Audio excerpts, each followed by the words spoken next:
Bonsoir, heureux à nouveau de vous savoir nombreux. Le rassemblement qui vise à trouver des solutions de sortie de crise dans les régions du nord-ouest et du sud-ouest est désormais reporté. L'annonce officielle a été faite ce jour par les organisateurs, le cardinal Christian Toumi et les autres hommes d'église qui impulsent cette initiative. Le révérend Georges Babila Foncha de la Presbyterian Church in Cameroun, l'imam Aladi Mohamed Aboubakar de la mosquée centrale de Boya et l'imam Tokour Mohamed Adamou de la mosquée centrale de Bamenda. C'est le deuxième report depuis la déclaration du 25 juillet dernier. Ce jour, les hommes d'église avaient demandé au gouvernement, comme préalable à la tenue de ces assises, de créer des conditions favorables bien sûr, à la tenue de la dite conférence. Il est donc question, entre autres, de la facilitation du retour des déplacés et des réfugiés de la crise anglophone, du dépôt des armes, tant par l'armée camerounaise que par les sécessionnistes, ainsi que de la libération de toutes les personnes arrêtées dans le cadre de la crise anglophone. Entre-temps, beaucoup d'eau a coulé sous le pont. Le docteur Simon Monzour, qui accompagnait l'initiative, a également démissionné. Qu'est-ce qui peut donc justifier le nouveau report de ces assises? Au-delà de quoi et avec qui doit-on parler dans ce cadre? Toujours est-il que les organisateurs n'ont pu obtenir l'autorisation de tenir la dite rencontre. La question est donc au menu de l'émission de ce soir, et puisqu'elle pose plus généralement la question de la crise sécuritaire dans les régions du nord-ouest et du sud-ouest, nous irons aux États-Unis prendre des propositions faites par le docteur Christophe Afomonio, le directeur Afrique du NDI, National Democratic Institute, sera en direct au téléphone dans une demi-heure. All General Conference, comprendre l'interdiction, c'est le premier thème de ce soir. Le deuxième sujet porte sur des phénomènes qui gangrènent notre société, dont l'élection présidentielle du 7 octobre dernier, la période post-électorale en ont vu l'accentuation. Tribalisme, ethnofascisme et extrémisme. Comment stopper la dérive? Voilà les deux thèmes de ce soir. Invité Eli Smith, il est journaliste et porte-parole de la All Anglophone General Conference. Bonsoir Eli. Bonsoir Dipita, c'est un plaisir de m'avoir invité une fois de plus et un honneur d'être devant un des légendes de la liberté du Cameroun. Évidemment, nous sommes honorés de votre présence également. Vous êtes l'un des acteurs clés. Vous allez certainement donner quelques informations supplémentaires. Anissé Kane, bonsoir. Bonsoir. Vous êtes le président du Manidem. Je précise que vous avez tenu d'ailleurs une rencontre aujourd'hui autour du thème du tribalisme, entre autres. On va en parler. Maître Roland Diou, bonsoir. Bonsoir, monsieur Dipita. Vous êtes militant du MRC. Tout à fait. Merci de votre amitié renouvelée. C'est toujours un plaisir. Charles Élie Zanzan, bonsoir. Bonsoir Dipita, bonsoir à tous les autres compagnons. Vous êtes conseiller municipal et militant du RDPC. Non, je ne suis pas encore conseiller. Ah, vous n'êtes pas encore? Président de section OG RDPC Vru 2. Mais que Dieu vous entende. Ben, Dieu m'aura entendu, je l'espère bien. C'est pas longtemps, c'est pas loin la prochaine élection. Alors vous êtes président de section, c'est pas moins valeureux, il faut le dire. Bon. Ça veut dire que vous êtes sur le terrain. C'est une élection qu'on a gagnée, donc. Vous êtes sur le terrain. Merci. Merci pour cette première. Je l'ai dit au téléphone, aura Christophe Afomonio. Juste derrière la transition, on prend le premier thème.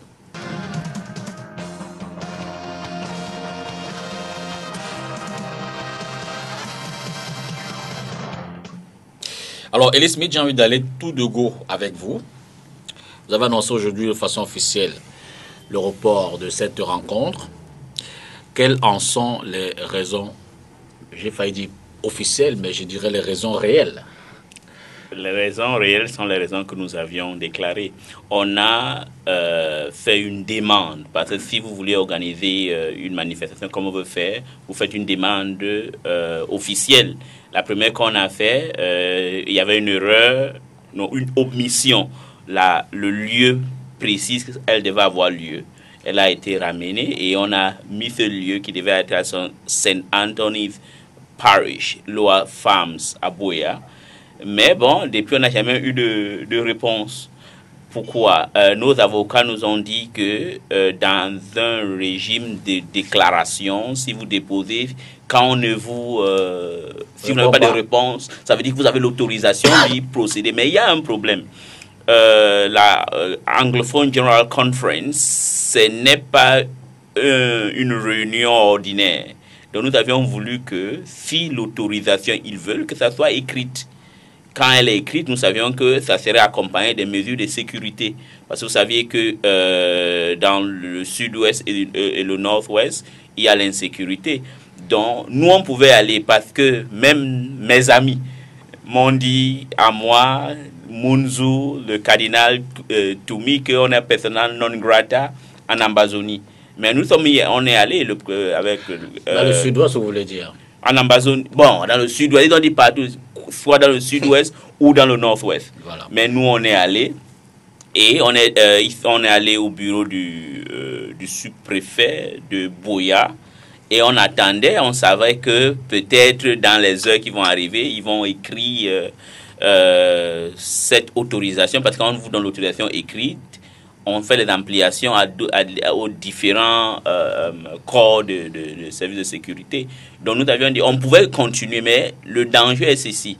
Ma personne n'est pas un problème, ou celle du cardinal Toumi, ou Révérend Fonky Foba, ou imam Al-Haji Mohamed, mais vous aurez peut-être 1000 personnes. S'il y a un ou deux personnes qui ont un incident. Justement, je demande l'indulgence des autres panélistes. Oui. Je vais vous prendre encore sur 3 ou 4 questions. Vous commencez à dire que sous la déclaration, il y a eu une omission de lieu. Je veux dire qu'à ce niveau, une omission comme celle-là peut quand même prêter à... Je veux dire qu'on peut quand même s'interroger. Non. N'était-ce pas une omission voulue? Non. Vous donnez l'impression que vous vouliez quand même le faire, et bon, finalement, vous envoyez la patate chaude dans l'autorité pour que vous la renvoie en disant... Moi, je ne vais pas venir dire, c'est moi qui ai écrit. Ok. Et j'ai fait l'erreur que j'ai faite, c'est comme par exemple, je peux dire STV à quoi? Je ne précise pas. Mais l'autorité prend et dit, regardez, oui, nous avions voulu, mais nous voulions que vous nous précisez que ça serait à l'immeuble, il ne fait pas celui qui a cet immeuble. Voilà. De façon réelle, quand même, compte tenu de la situation, étiez-vous convaincu que vous pourriez déplacer 100, 200, 300, 1000 personnes dans cette zone-là pour tenir cette rencontre là-bas? 1000 personnes, non. Mais moins de 1000 personnes, 600, 400, oui. Parce que vu le contexte actuel qui est là, tu ne peux pas espérer que quelqu'un qui va quitter d'Abato ou de Flouawa, comme ils ont fait en 93 ou 94. L'essentiel était que les gens viennent, fassent des propositions. On ne peut pas résoudre le problème du nord-ouest et du sud-ouest d'une manière isolée. Parce qu'en dehors de l'infidélité de la loi fondamentale de 1960, tous les autres problèmes que nous avions dans le nord-ouest et du sud-ouest, c'est le même problème qu'il y a dans les autres 8 régions du Cameroun.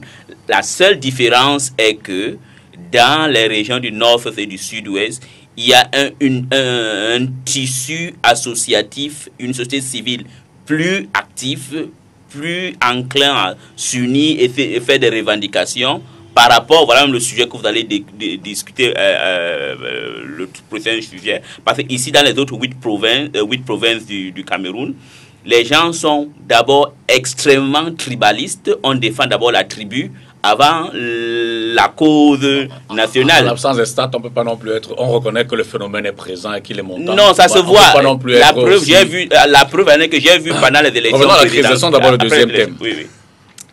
Alors, mon autre question, et d'ailleurs c'est ce que je pense que l'opinion se pose, en termes de contenu de débat, contenu et en termes de participants, qui attendiez-vous et de quoi auriez-vous parlé? Premièrement, nous attendions tous les anglophones selon les critères qu'on avait publiés le 25 juillet. C'est quoi les critères? Les critères étaient que ça doit être des natifs du nord-ouest et du sud-ouest, ou les natifs qui sont venus de d'autres parties du monde et restés là-bas avant 1961. Parce que comme ils sont là, les néo-anglophones, non. Mais les francophones étaient invités pour suivre, pour écouter ce qui va se passer. Maintenant, il y avait 3 courants. de penser. Parce que, contrairement à ce que d'autres gens pensent, ce n'est pas tous les anglophones qui sont pour l'indépendance. Il y a ceux qui croient que le salut revient au retour du système fédéral de 1961 à 72. D'autres pensent que la décentralisation qui n'a jamais été appliquée, si on l'applique, ça peut résoudre le problème. Déjà. Je veux dire, vous avez été un peu vague. Est-ce que ceux qui soutiennent le mouvement sécessionniste sont attendus, puisque ce n'est qu'un report, sont-ils conviés à ces assises? Tous ceux qui, que ce soit à l'étranger, encouragent, financent, sont-ils parmi ceux que vous attendez? Encourage, finance le sécessionnisme, la sécession, oui. Oui, tout le monde était invité. Parce que vous ne pouvez pas résoudre un problème en disant qu'on ne va pas inviter Jean ou Pierre. Parce que c'est pour une raison, c'est quelque chose à causer, à faire que Pierre devienne indépendantiste. Je donne un exemple qui est un ami à moi, M. Cho Ayaba, qui était un amoureux qui aimait l'équipe nationale, il aimait Thomas Kono. Aujourd'hui, il est devenu farouchement contre la République. Donc, on invite tout le monde.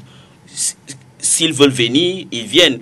S'ils ne peuvent pas venir, on est dans un monde moderne. Ils peuvent participer par vidéoconférence. Il suffit que chacun donne son point de vue et puis on verra ça sur le plan national, comment résoudre le problème. Première question à tous les autres.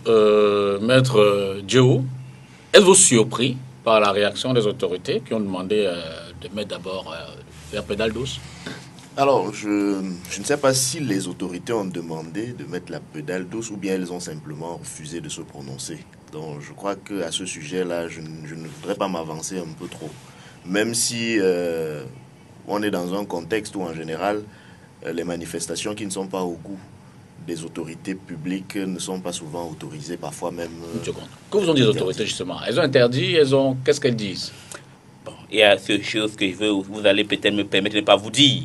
Mais d'autres, ce qui nous ont... C'était soirée vérité, hein, Élie? Bon, ok. Ce qui s'est passé est ceci. Il y a des autorités qui disent que le moment choisi n'est pas bon.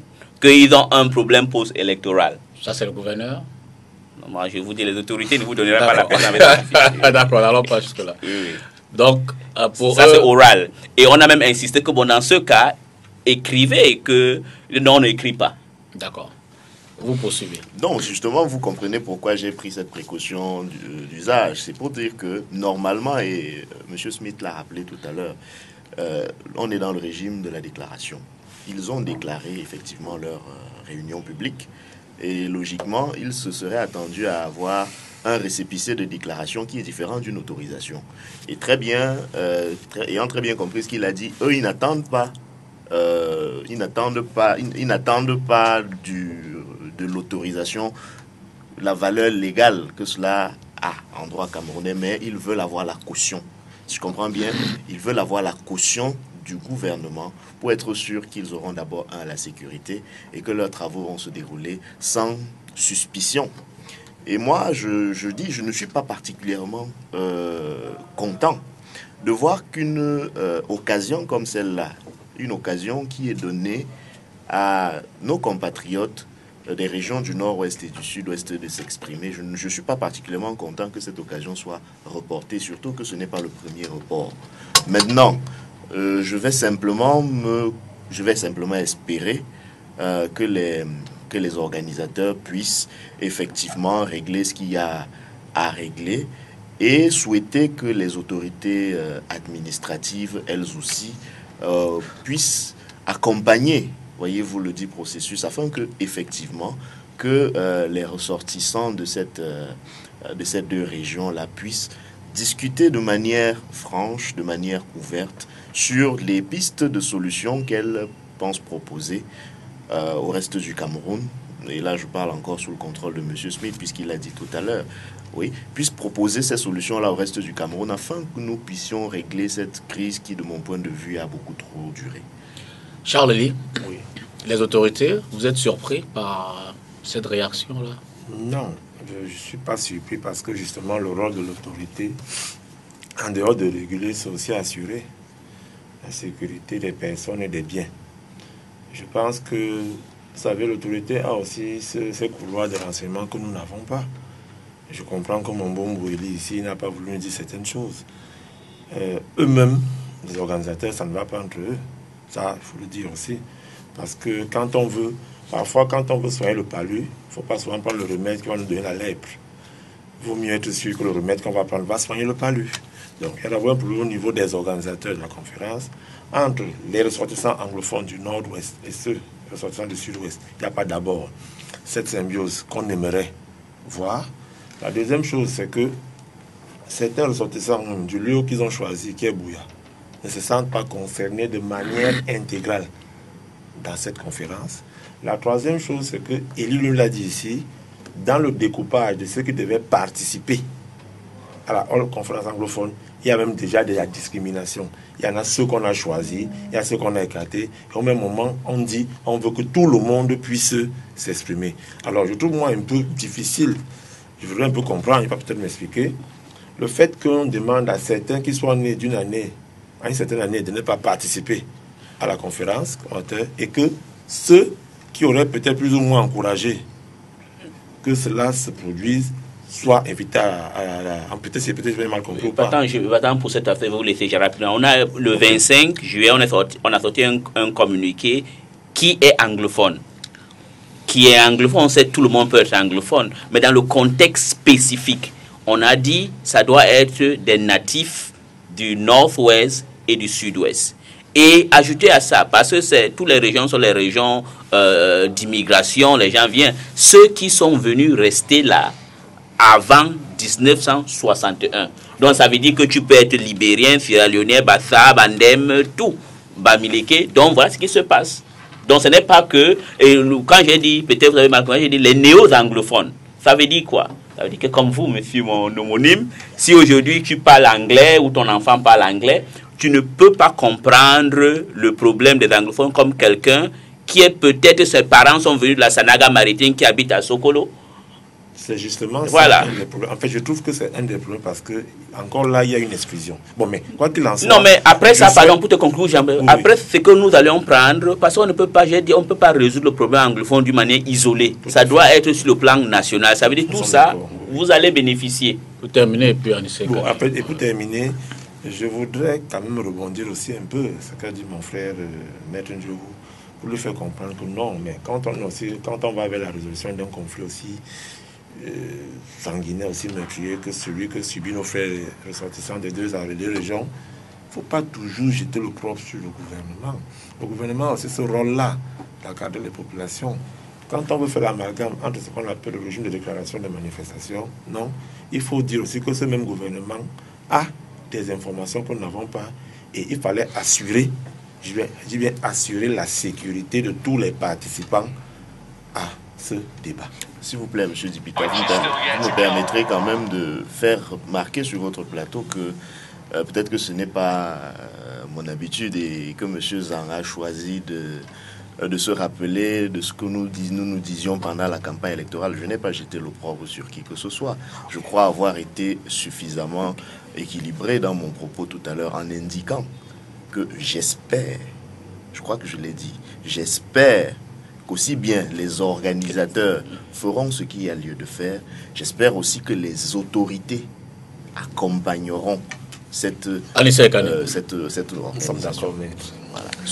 Oui, tout à l'heure, lorsque Smith prend la parole, il fait un lapsus révélateur. Il dit, ses amis lui ont dit qu'il est persona non grata en Amazonie. Moi, j'ai compris. C'est-à-dire, pour Elie Smith, le nord-ouest et le sud-ouest, c'est l'Amazonie. Je pense qu'il ne faut pas jouer avec les mots. Moi, je ne dirais pas, parlant du nord-ouest et du sud-ouest, l'Amazonie. Donc, ce lapsus est révélateur de la situation. C'est ce qu'ils ont dit. Je vous retransmets mot à mot, M. Ekani, ce qu'ils ont dit. Ce n'est pas un lapsus. Laissez-le poursuivre. D'accord. Donc, tu considères que ceux que vous invitez à cette conférence considèrent que le nord-ouest et le sud-ouest sont déjà l'Amazonie. Donc, c'est un autre pays. Vous voulez donc qu'on fasse une conférence entre des Camerounais et ceux qui ne se disent plus Camerounais pour régler le problème des Camerounais. Ça commence à faire du flou.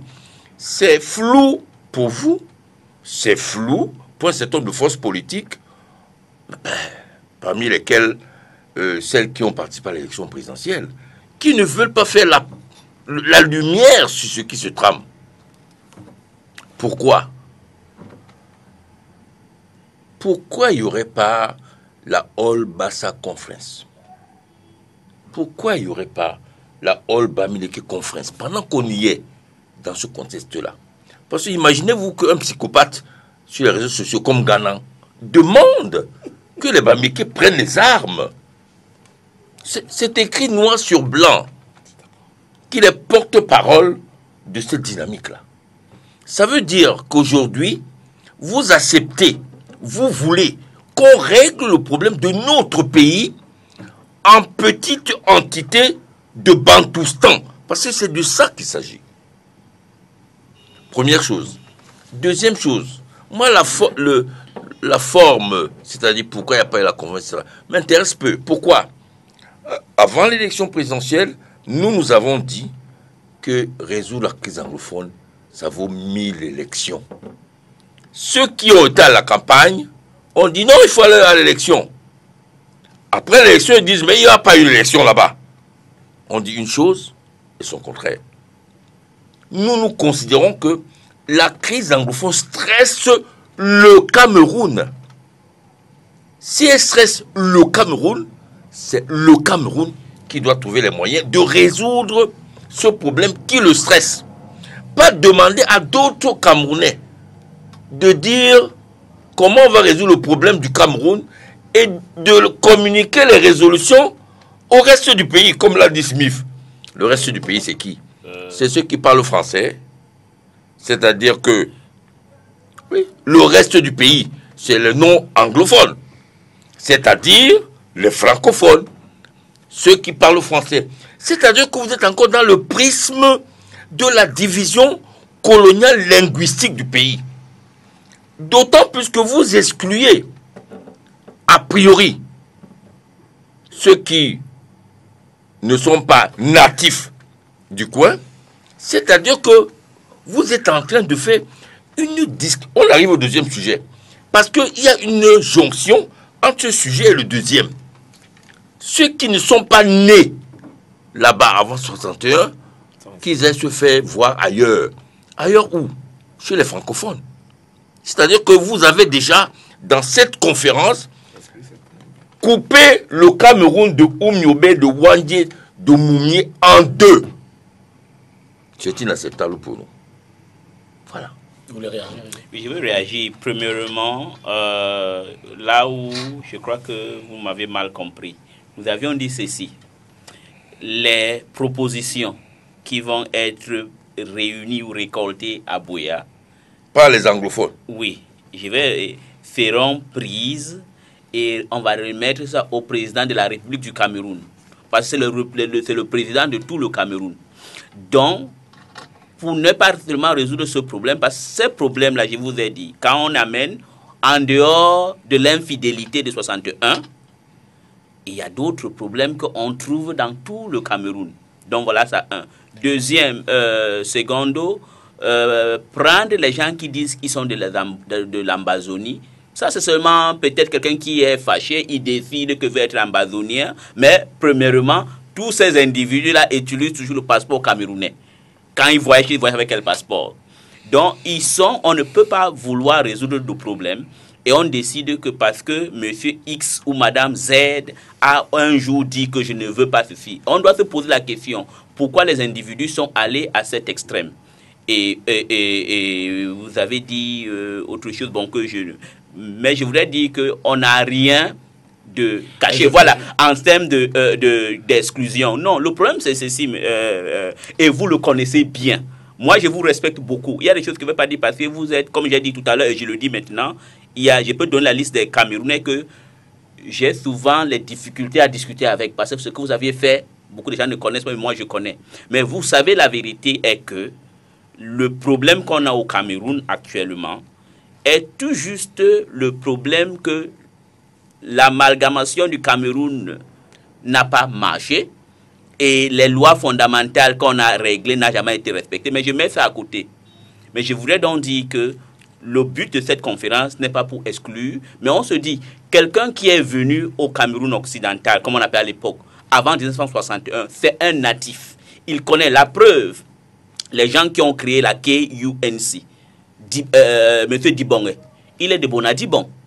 Mais lui, à la fin même, M. Moukete a écrit un livre qu'il était fâché contre M. Dibonge, parce que M. Dibonge, à un moment, était contre l'unification. On doit se poser la question. Voilà ce qu'on dit. Parce qu'un monsieur comme ça, et il y en a autant qui connaissent bien le problème du nord-est et du sud-ouest. Si on prend un monsieur qui est venu il y a 1 an ou 2 ans ou 10 ans dans le nord-est et du sud-ouest, et un anglophone commence à se plaindre, je vous donne un exemple pour conclure. Oui. Il y a dans le nord-ouest ou dans le sud-ouest, il y a la Ring Road dans le nord-ouest. On m'a expliqué que pendant de 61 à 72, ces routes n'étaient jamais bitumées, mais c'était utilisable pendant la saison sèche et en saison pluvieuse. En saison pluvieuse. Pourquoi? Parce qu'à l'époque, il y avait la PWD. Voilà un truc. Vous avez pris la PWD, Maître à Yaoundé, c'est devenu Margénie, jamais on entretient. Il y a des petits trucs que, si vous n'étiez pas là-bas, vous ne pouvez pas comprendre pourquoi un natif du sud-ouest ou du nord-ouest se plaint. Or, ce n'est pas une exclusion. Si c'était une exclusion, on ne devait pas prendre ces rapports et dire que nous remettons au président de la République, organise peut-être une conférence, voir quel est le problème des autres et ensemble nous trouvons les solutions. On essaie qu'on rebondit une seconde et puis on va les prendre. Permettez que je vous dise que vous avez le loisir de discuter avec moi comme n'importe quel Camerounais. Vous avez dit une chose qui me donne des frissons. Vous dites, ce n'est pas parce que quelqu'un a dit que je suis de l'Amazonie. Ils n'ont pas dit qu'ils sont de l'Amazonie. Ils ont pris des armes, Monsieur Smith. Ils ont organisé une rébellion armée où on coupe la tête des éléments des forces de l'ordre. Ce n'est pas une déclaration de quelqu'un qui s'est fâché au quartier et dit « Je suis maintenant, je suis plus Bassa, je suis Bamileke ». C'est une décision grave de prendre des armes contre la République pour diviser le pays. Ce n'est pas une déclaration. Parce que vous semblez jouer avec ça. Hein, il faut se demander pourquoi il s'est levé un matin et a dit que non, mais là, je suis en Amazonie. Non. Ce n'est pas une mince affaire, c'est une grosse affaire.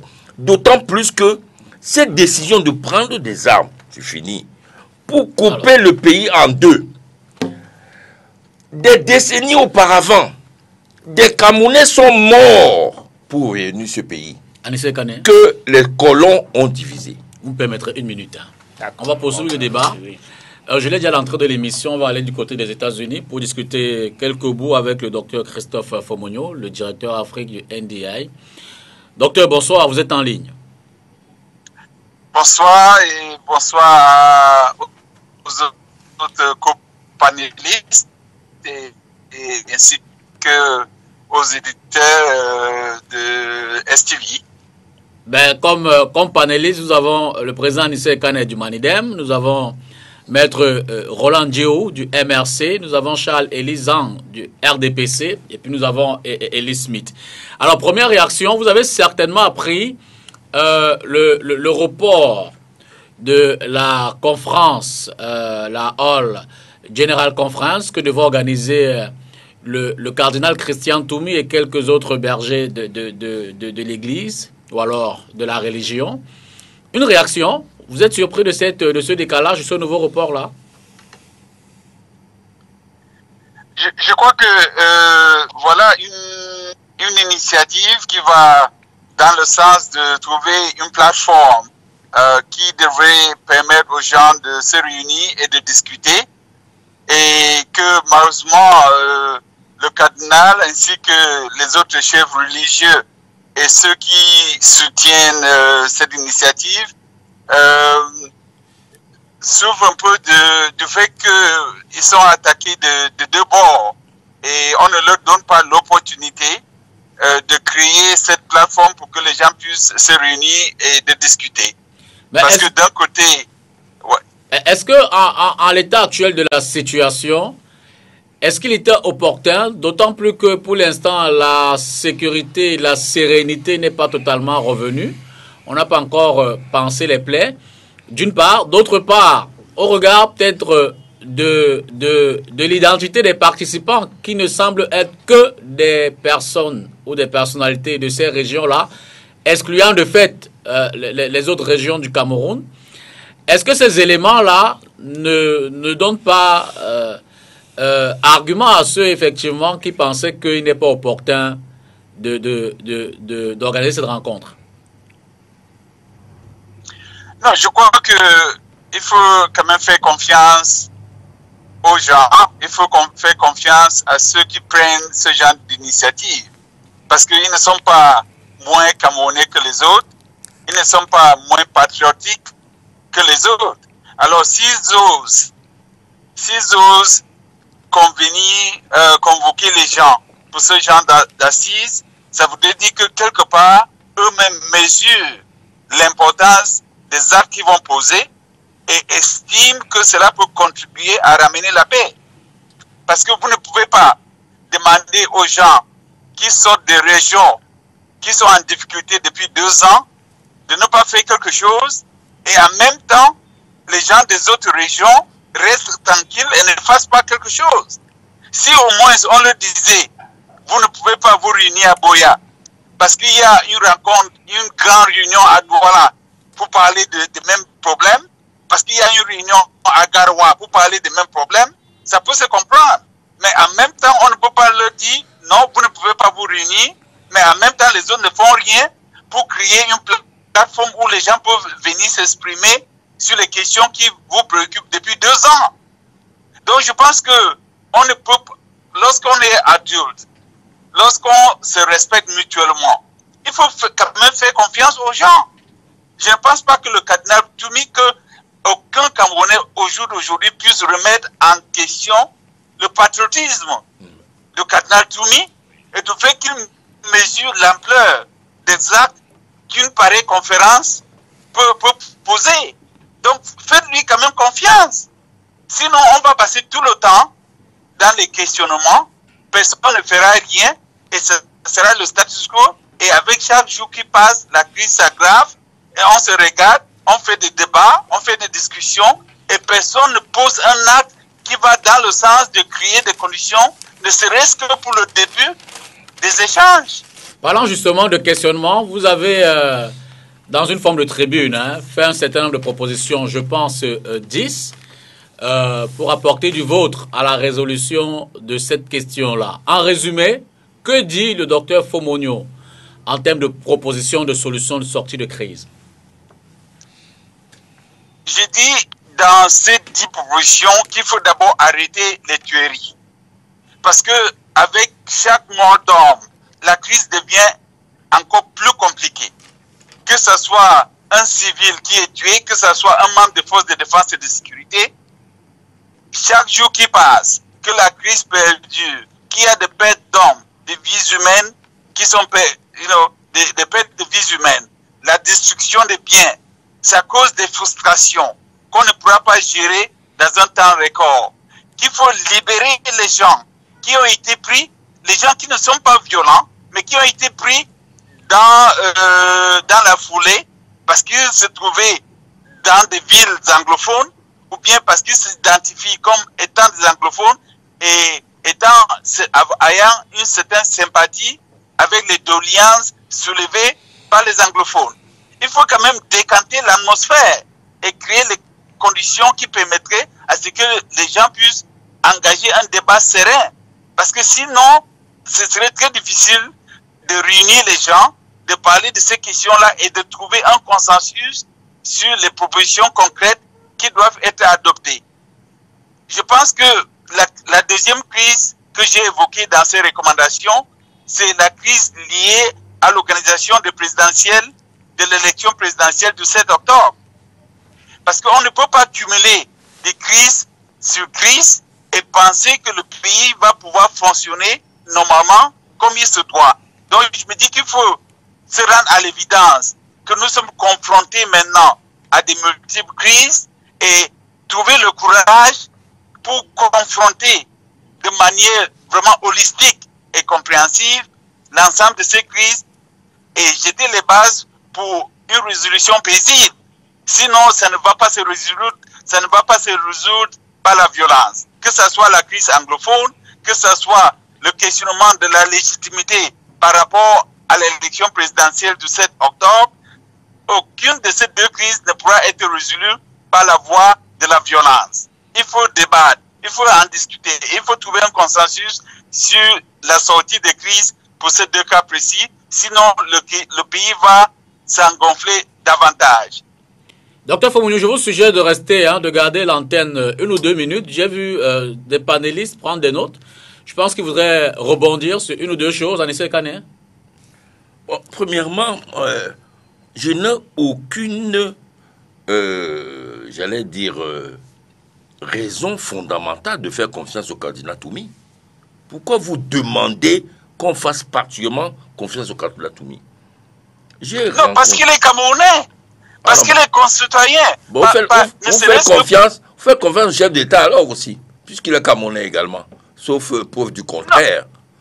Non, Monsieur Fomouniou, vous nous demandez de faire particulièrement confiance. Vous savez, j'ai rencontré le Monseigneur Toumi, et sur cette crise anglophone, on a beaucoup discuté de cela. Nulle part, Monseigneur Toumi ne désigne les anglophones qui ont participé à l'annexion de l'anglophone, de la zone anglophone en 72 et en 61, qui ont accepté ce compromis des colons sur notre pays. C'est les élites anglophones qui ont accepté la conférence de Fumbal. C'est-à-dire qui ont accepté que la France, pour les raisons du pétrole, annexe et prenne cette zone qui était sous la responsabilité des Anglais. En construisant par exemple la Sonara pour raffiner un autre pétrole que le pétrole camerounais. Les bénéfices de la Sonara, de ces raffineries, auraient pu développer le pays anglophone. Mais toutes les élites anglophones ont participé au festin. Aujourd'hui, Monseigneur Toumi, il faut, pour lui faire confiance, qu'il le dénonce et dire que ceux qui ont amené ces situations, ces élites, sont essentiellement des élites anglophones. Christophe Fomouniou, vous allez également écouter la relance de Charles-Élie Zang, et peut-être vous prendrez les deux en une réponse. Bonsoir, docteur. Tout à fait. Bonsoir, docteur. Bonsoir, Charles. Bonsoir. Bon, vous avez dit que la première résolution que vous proposez, c'est d'arrêter les tueries. Nous sommes tous meurtris par ce qui se passe là, parce qu'un mort de trop, c'est pas bon. Mais ce qui m'inquiète un peu, c'est un peu comme si vous faites un rétro-pédalage. Parce que je me souviens, il y a 2 ans, lors d'une de vos sorties, vous n'aviez pas ce langage parce que vous aviez revêtu l'habit du politicien qui est opposant et qui est opposé au régime actuel. Je pense que le discours que nous tenons aujourd'hui, que vous tenez aujourd'hui, que j'apprécie beaucoup, aurait dû apaiser les choses s'il avait été dit 2 ans avant. Première chose. Deuxième chose, quand vous demandez qu'on arrête les tueries, et vous mettez l'armée régulière du pays au même niveau que les terroristes, je pense qu'il y a un problème. Alors, docteur, vous réagissez et puis on prendra peut-être Elie Smith pour terminer. Alors, vous réagissez, on aura terminé. Tout à fait. Je commence donc par Charles, parce que je ne me souviens pas d'un discours fait il y a de cela 2 ans qui est différent de ma posture. J'ai été parmi les toutes premières personnes à demander le dialogue autour de la question. Je n'ai jamais prôné la violence, d'un côté comme de l'autre. J'ai toujours condamné la violence. Donc, je suis constant dans toutes mes sorties, par écrit que par interview. Donc, je suis un peu perdu lorsque vous faites référence à quelque chose que j'avais dit il y a de cela 2 ans. J'ai toujours été constant. Donc, si au jour d'aujourd'hui, vous êtes d'accord avec moi qu'il faut arrêter les tueries, là, c'est déjà un bon point de départ. Et c'est important que dans les échanges, que nous essayons de trouver ce qui rassemble et les points sur lesquels on peut se mettre d'accord et que cela constitue une base de départ pour travailler davantage et développer un plus grand consensus. Par rapport aux partis qui sont en conflit,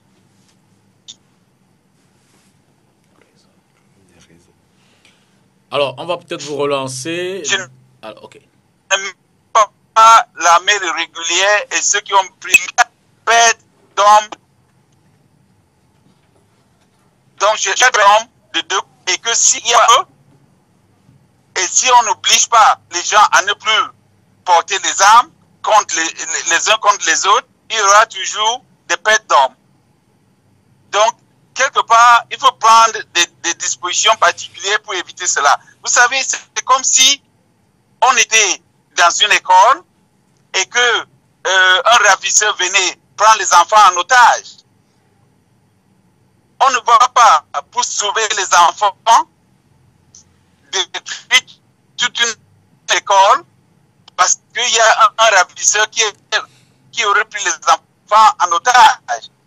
C'est que nous vivons dans certaines parties, dans certaines villes de la zone anglophone, c'est comme une punition collective. Alors que ce n'est pas tout le monde qui adhère aux principes qui ont été adoptés par ceux qui ont pris les armes. Donc, à un moment donné, on peut désarmer les gens, le tirer dessus. C'est d'ailleurs l'expertise des services de sécurité comme tant qui peuvent, ne serait-ce qu'à la voie du dialogue, ramener même un ravisseur à libérer les enfants et à déposer les armes. C'est ça qui est le moins coup de feu. Donc c'est cette plaidoirie que je fais et qui pour moi est constant avec mes prises de position depuis le début de cette crise. Par rapport au président Ekani, bon, je ne sais pas si il voudrait que le commence par dénoncer ceux qui avaient participé à la conférence de Kumban pour qu'on lui fasse confiance. Si aujourd'hui le président Ekani sort une initiative qui consisterait à descendre sur le terrain à Bamenda ou à Boya ou à Mampi et à Gumba et à poser des actes qui vont aller dans le sens de rassurer les gens qui appartiennent encore à la même famille, je serai parmi les tout premiers à le soutenir et à l'encourager. Je ne vais pas me poser des questions sur ce que le président Ekani avait dit il y a 10 ans ou 5 ans, parce qu'à l'heure où nous parlons, l'urgence, c'est pertinent, c'est urgent. Donc, tout geste à saluer, il faut éviter de préjudicer. Sinon, on ne trouvera personne à mesure de rassurer les gens et à mesure de construire ce consensus et ce dialogue qui nous permet. Merci beaucoup, Dr Christophe Fomonio. Merci de votre intervention et d'avoir ajouté au débat dans le cadre de cette émission. Allô?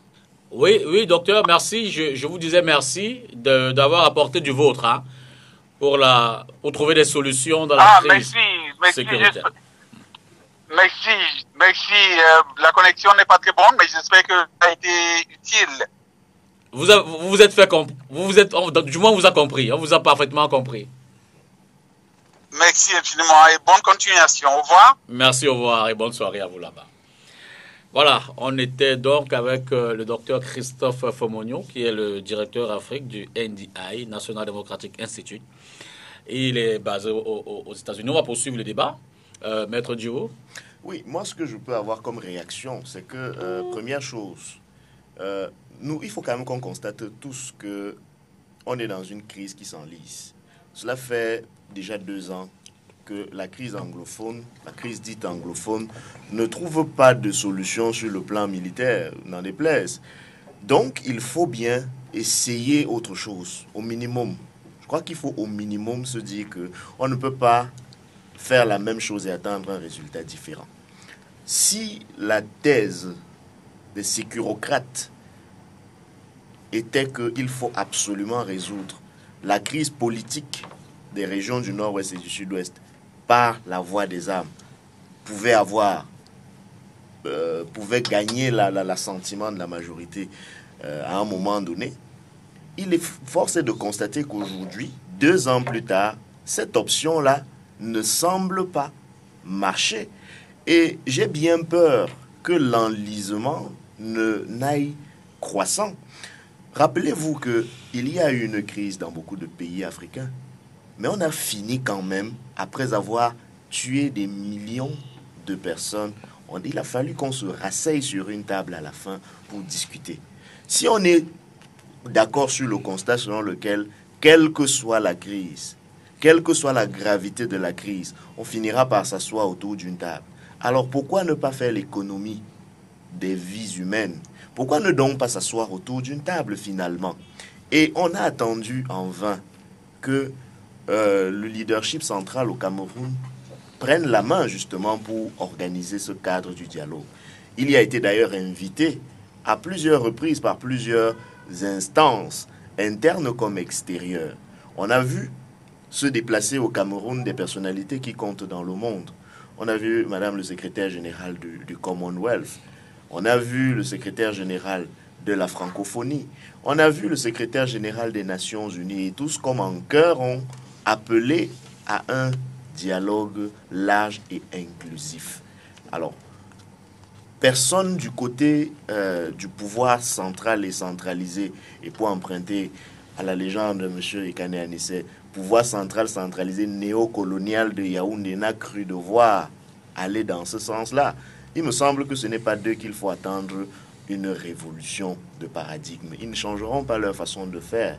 Ils connaissent utiliser le marteau et ils voient tout le monde comme un clou. Ils veulent taper sur tout le monde. Donc, il est de notre devoir en tant que citoyens de saluer, malgré les imperfections qu'on peut voir au passage, M. Ekane. Moi, je ne suis pas de ceux qui pensent que le monde est fait de blanc et de noir. Entre le noir et le blanc, il y a le gris. Et donc, à un moment donné de l'histoire, il faut se poser la question de savoir qu'est-ce qu'il y a lieu de faire maintenant et qui sont ceux qui peuvent permettre que cela se fasse pour le bien de tout le monde. Si au jour d'aujourd'hui, l'autorité morale qui à peu près nous reste encore au Cameroun, autour de laquelle un certain nombre de choses peut se faire. Si cette autorité morale-là reste le cardinal Toumé, pour qui j'ai un immense respect. C'est votre point de vue. Et c'est justement pour ça que c'est moi qui parlais. Donc, c'est un truisme. Qui nous reste, je ne sais pas nous là, M. Mipo. Allez-y. Monsieur Ekane, j'étais en train de dire que si une autorité morale, comme le cardinal Toumé, qui est l'une des autorités qui nous restent, pouvant fédérer autour d'elle l'ensemble des parties prenantes qui peuvent effectivement donner une solution ou proposer une solution à cette crise, se met debout et propose l'organisation d'une conférence comme celle-là. Je crois qu'il est dans notre intérêt, cette fois-là en tant que Camerounais, de le soutenir et de soutenir cette initiative pour que enfin on puisse trouver une solution consensuelle à ce problème. Bon, là c'est le militant du MSC qui vient de parler. Il est clair que chez eux, le principal responsable à ce qui se passe dans les régions du Nord et du Sud-Ouest, c'est le président de la République. Je tiens quand même à rappeler. Je l'aurais pas dit mieux que vous. Je tiens quand même à rappeler ici que c'est un ancien séminariste et c'est un fils de catéchiste. Et Paul Biya, président de la République, a dit lors de son discours d'investiture qu'il a toutes les cartes à main pour régler ce problème. Et aucun des candidats, je dis bien aucun des candidats, je ne parle pas de tous les hommes politiques, aucun des candidats ne sait mieux que lui ce qui se passe dans les régions du Nord et du Sud-Ouest. Et il a dit que sa réponse à lui, d'un début de solution, c'est de mettre en place effectivement la décentralisation. Ça, c'est deux. La deuxième chose, il a demandé à ceux qui ont pris les armes de déposer les armes. Je voudrais dire à ceux qui nous écoutent ici que non, le conflit ne s'enlise pas. Les terroristes sont en train de se perdre, ils sont fichus. L'armée régulière est en train de reprendre le dessus. Ne venons pas à la télévision faire croire aux Camerounais que ceux qui ont pris les armes contre la République ont un dessus sur la République. Non. L'armée républicaine est en train de reprendre le dessus. On les voit à travers les réseaux sociaux et ce qu'il y a de magnifique sur les réseaux sociaux, on voit tout. Ils sont déjà en train de pleurer. Ce qu'il y a 2 ans, et Elise le connaît très bien, qui à Londres, à Pretoria, à Bruxelles, criait, dansait quand on zigouillait un policier. Aujourd'hui, sont ceux-là qui sont en train de pleurer dans les réseaux sociaux en demandant que mais où est-ce qu'on va? Leurs amis américains, français, tous sur lesquels ils comptaient, ayant vendu entre guillemets le pétrole du Sud-Ouest, ont compris que non, ça ne va plus. Que même au niveau de la démocratie et de la diplomatie, ils ont perdu le terrain. C'est de ça qu'il s'agit. C'est-à-dire, le conflit va se régler. Et le conflit va se régler quand ceux de nos frères et sœurs, et je vais les appeler ainsi, ceux de nos frères et sœurs, qu'ils les encouragent. Parce que le problème vient aussi de l'intérieur. Ceux qui, dans ce problème, tirent les ficelles pour que la situation continue à s'avenimer et qui croyaient être comme ça les vainqueurs d'une élection supposée, comme l'a dit M. Kanessi au début. Quand certains disaient qu'il ne faudrait pas qu'il y ait élection, non, il y a élection, après on dit que non, il n'y a pas eu élection dans cette zone-là, non. Qu'on arrête un peu ça, ce que je veux dire ici, c'est que je ne peux pas accepter qu'on dise que le pouvoir central n'a rien fait pour que ce problème se règle. Le pouvoir central a justement tout fait, et c'est ceux qui étaient en face qui ont tout fait pour que ça ne marche pas. Aujourd'hui, qu'ils veulent trouver des solutions eux-mêmes à un problème qu'ils ont créé.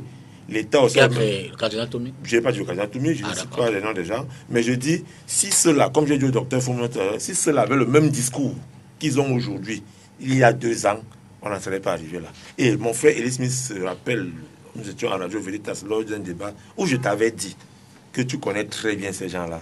Demande-leur de déposer les armes et de venir discuter. Tu te rappelles? Je me rappelle très bien. Quand ça serait mon tour, je vais vous répondre. Anissé Kané, vous prendrez la parole après. Vous savez, quand je rentre au Cameroun en 83, c'est pour déclencher la lutte armée contre le régime. Ah oui, oui, oui. Donc, il n'y a pas un problème qu'il faut être contre la lutte armée. Mais il y a des guerres justes et des guerres injustes. Le pouvoir français, avec ses alliés au Cameroun, a poussé l'UPC à la lutte armée. Et l'UPC a pris des armes pour libérer le Cameroun. C'était une prise des armes juste. Et l'UPC a été reconnu par certains États. Et des années plus tard, ceux qu'on traitait de terroristes ont été déclarés héros nationaux. Comment voulez-vous que donc des patriotes acceptent que ce pourquoi des milliers de Camerounais sont morts, d'autres Camerounais, quelques décennies plus tard, décident un beau matin, comme dit Smith, de prendre des armes pour diviser ce que des milliers de morts ont réuni. C'est ça le problème central. Parce que vous avez l'impression de voir la guerre au Nouveau comme une guerre de PlayStation à la télévision où des gens tapent sur des claviers. Non, c'est des centaines de morts traumatisés avec des membres coupés, des gens torturés. C'est ça, ce n'est pas le jeu. Donc quelqu'un ne peut pas se lever un matin et dire que pour rigoler, bon, je suis ambazonnier, je prends les armes pour créer l'Ambazonie. Non, c'est une décision mûrie, bien mûrie, mais l'opportunité de la mettre en pratique, ça a été le début des manifestations en zone anglophone. Voilà le fond du problème. C'est pour ça que ça pose un problème aujourd'hui qu'on dise de part et d'autre. Il n'y a pas de part et d'autre. Depuis que l'État camerounais existe, l'armée camerounaise a les armes. Ceux qui décident de les prendre n'ont pas la légitimité républicaine de les avoir. À la limite, s'ils les prennent pour une cause nationale, juste, comme celle de l'UPC, oui, mais pour diviser les Camerounais, balkaniser un continent, un pays déjà balkanisé, ça pose un problème. La confiance mérite et exige la vérité des faits. Et surtout, la clarté. Quand je parle de la confiance envers les autorités religieuses dont vous parlez, c'est que pour qu'on fasse confiance aux gens, il faut qu'il y ait de la clarté, de la vérité. On commence par la vérité des faits. Si les gens jouent avec la vérité des faits, ça pose un problème. Parce que les responsables de la crise anglophone aujourd'hui, on dit que c'est le régime de Paul Biya. Oui, il a une responsabilité depuis le régime d'Aïdjo sur cette crise. Mais quels sont ceux aujourd'hui qui, au lieu de pousser à la fin des hostilités, en demandant à ceux qui ont pris des armes de les déposer, encouragent cette confusion que de part et d'autre. Il n'y a pas de part et d'autre. Je finis en disant, nous avons dit dès le début que le pouvoir doit créer les conditions du dialogue, qui sont la détente. Par exemple, libérer les Bibixi, qui n'ont rien à voir avec cette dérive sécessionniste. On l'a dit, je peux vous le dire, nous sommes en contact avec les Bibixi. Nous sommes même en contact avec certains qui se disent ambazoniens. Absolument, Élie le sait. Donc, ce n'est pas une opposition au dialogue, mais c'est que le dialogue doit se faire dans la clarté. C'est pour ça que la All Anglophone Conference me pose un problème. De quoi va-t-on discuter là-bas avec les gens qui ont décidé qu'ils vont prendre les armes? Ils ont même décidé que Élie Smith est persona non grata en Amazonie, qui brûle la maison de Froundi, qui était en 90 avec nous pour la conférence nationale, pas des anglophones et des francophones, nationale. Et à la tête de cette dynamique pour la conférence nationale se trouvait un anglophone. Vous voyez bien que vous voulez que le Cameroun fasse du rétropédalage.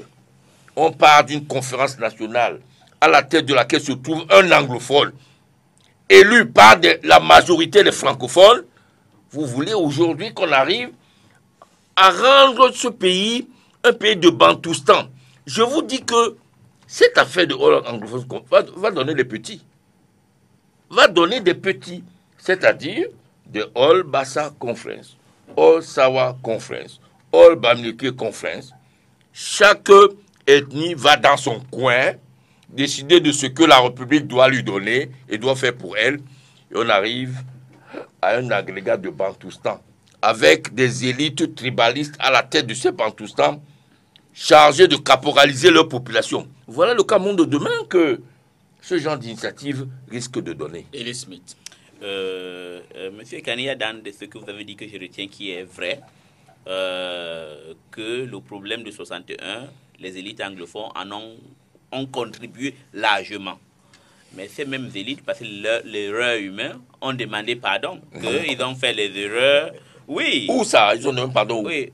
John Goufoncha, Solomon Tandemuna ont fait le tour du nord-ouest et du sud-ouest pour demander pardon aux populations du nord-ouest et du sud-ouest pour les erreurs qu'ils ont commises. En quelle année? Dans l'année 90. Après avoir participé au festin. Bon, ça y va. Mais d'abord, quand quelqu'un reconnaît que j'ai commis une erreur, ça c'est quelque chose. Deuxièmement, la personnalité de monsieur, de ton éminence Toumi, c'est un monsieur patriotique. Et il a même les points de vue que moi, personnellement, je ne partage pas. Parce qu'il aime tellement ce pays qu'on ne doit même pas mettre un once de doute dans son patriotisme. Peut-être le fait que depuis 1975, il a d'abord été critique viscérale du dictateur Amadou Ahidjo, et jusqu'aujourd'hui, il continue. Parce qu'en tant qu'un homme de Dieu, il faut donner votre point de vue pour défendre les faibles. Mais maintenant, sur la nécessité de la All Anglophone, de la Anglophone General Conference, c'était pour qu'il n'y a même pas d'ambiguïté, que les gens du Nord-Ouest et du Sud-Ouest puissent s'exprimer. On prend les doléances et on donne fait au président de la République qu'on dit ça ça devient un problème national. C'est parce que ce régime n'a pas été capable, pendant 2 ans, dès le début de cette crise, à trouver une solution. Non, je vous le dis, parce que non, ils n'ont pas été capables. Parce qu'ils étaient capables, on devait savoir. Et quand on demande aux gens de... Tu ne peux pas être en train de vouloir mettre les bases de construction d'une maison de paix et tu tires sur le principal interlocuteur légitime qui doit créer justement ces bases-là pour que cette conférence ait lieu. C'est justement ça le problème qu'on a au Cameroun. C'est qu'on veut choisir les interlocuteurs. Je te conseille, c'est mon petit point de vue, je te conseille d'aller doucement dans le rapport qu'il y aura entre vous, les organisateurs de la conférence, et le pouvoir. Parce que c'est ce pouvoir-là, justement, qui va créer les conditions pour c'est vous. Et puis, je ne suis pas d'accord qu'on dise que le pouvoir n'a pas pu résoudre ce problème. On résout un problème quand on le veut. Même Dieu ne peut pas faire ce qu'il va faire de toi si tu ne veux pas le faire. S'il vous plaît, ne comparez pas Dieu. Non, je suis chrétien catholique. Je suis chrétien catholique. Le bon Dieu, on dit aide-toi et... Parce que je ne veux pas que vous blasphémez comme l'un de vos membres a blasphémé à Equinox l'autre jour. Qui ça?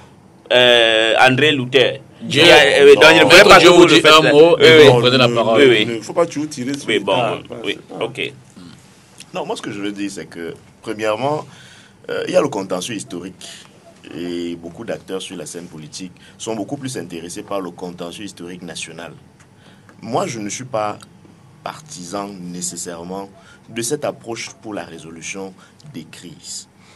On peut parfaitement, justement, pendant qu'on met sur la table la question de la conférence nationale souveraine, on peut aussi discuter de ce que moi j'appelle des problèmes peut-être sectoriels. Mais ne prenez pas le mot sectoriel dans son sens corporatiste. Et je le dis pourquoi.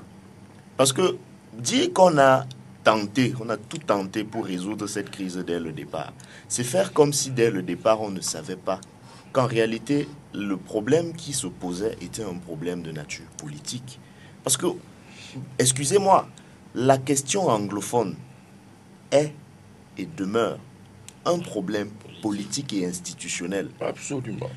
On a choisi à l'entame de la résolution de ce problème du côté du gouvernement de faire une myopie sélective.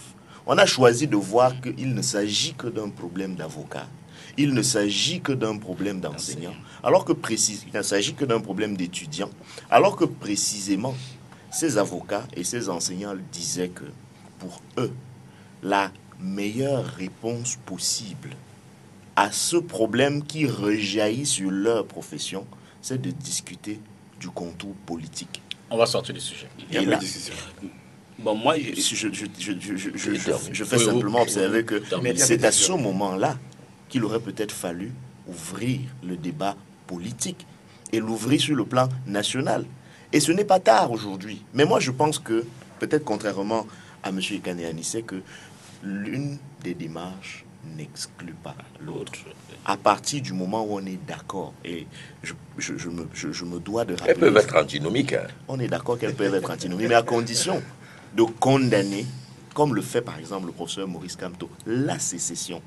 La sécession, en tant que projet, idée, c'est condamné. Ce n'est pas en débat. Pas les sécessionnistes. Il faut faire la différence. C'est comme à l'église, on parle du péché. Vous faites comment pour condamner la sécession et exempter les sécessions? C'est comme je convoque une pratique que les chrétiens connaissent bien. Ne faites pas ce que je vous faites ce que je vous dis. Ne faites pas ce que je fais. Pas ce que j'ai dit. Ne me prêtez pas les mots. Est-ce qu'on condamne le péché ou le pécheur? On condamne le péché. Le péché, oui. Et on confesse le pécheur. Oui. On lui demande de se repentir. Oui. Donc, inspirons-nous de cette pratique-là pour se dire que condamnons avec la dernière énergie la sécession et toutes les entreprises qui vont dans ce sens-là. Mais comprenons aussi que politiquement, cette fois-là, il y a un contexte qui a amené des gens à commettre le péché de sécession. Et c'est donc la meilleure formule pour soustraire le carburant de ce péché-là, c'est de résoudre le problème qui est au fond. C'est de résoudre le problème politique qui est sous-jacent. À quoi sert le code pénal si ce n'est pour condamner les voleurs? Vous voulez que je réponde? Oui, répondez. Non, je parle à monsieur. Oui, hein. Moi, je crois que si on fait le débat du légalisme formel, dans un cas où il est clair pour tout le monde qu'il s'agit d'un problème politique, on fait exactement ce que le gouvernement a fait au début de la crise en 2016. Il est clair que lorsque Jonas Savimbi bombardait les forces fidèles à l'UMPLA, il posait des actes extrêmement graves. Il est clair, il est indéniable. Il est également indéniable que lorsque vous rentriez au Cameroun pour engager la lutte armée, vous commettiez au moins 3 ou 4 infractions, atteinte à la sûreté de l'État, complot, etc., etc. Mais vous l'avez dit vous-même tout à l'heure. Il y a des guerres justes. Vous faisiez une guerre juste. La vraie question que j'aimerais me poser maintenant, c'est que si on est dans un pays où on refuse... terminer, hein. Où on ce sera refuse, votre dernière prise de parole sur le... c'est parce que vous m'avez relancé.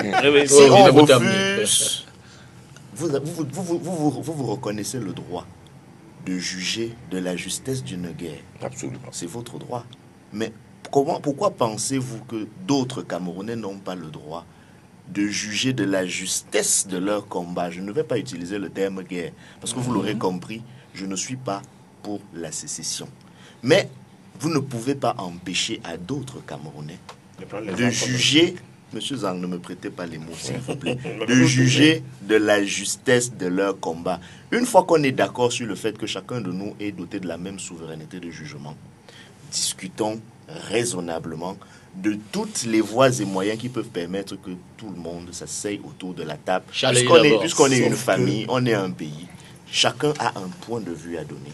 Et c'est ce dialogue-là qui peut permettre d'écouter et de penser les frustrations et les plaies. Charles, dernière prise de parole sur la question. Sauf que quand la Nice n'avait jamais pris les armes et tué un gendarme. Sauf que quand la Nice n'avait jamais pris les armes et tué un militaire. Sauf que quand... Vous savez qu'elle n'a pas eu les moyens. Sauf que, non, elle avait. Si on lui avait posé sauf que quand Nice n'avait jamais brûlé un hôpital ou brûlé une école. Il a vendu le carton rouge. Non, nul n'a le monopole du... Bon, carton rouge. Nul n'a le monopole du cœur. Pas vendu de carton rouge. Tout le monde n'a... l'a distribué. Nul n'a le monopole du cœur du patriotisme. Non. Nous sommes tous abattus. Nous sommes tous meurtris par ce qui se passe dans ces deux régions. Il y a donc un problème qui s'est posé au départ.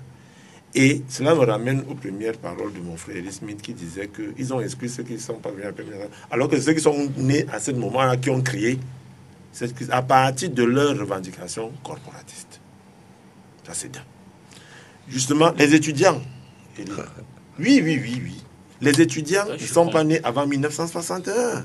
Non, mais... Et ils ont créé la crise comment? Non, c'est pas pour relancer, vous allez terminer. Non, les étudiants ne sont pas nés avant 1961. Et puis nous sommes d'accord ici que c'est lors des revendications corporatistes, sociopolitistes et, c'est pas moi, sectorielles, que tout ça a été déclenché. Donc, pour le résoudre, donc, il faudrait que tout le monde s'asseye sur la table de discussion.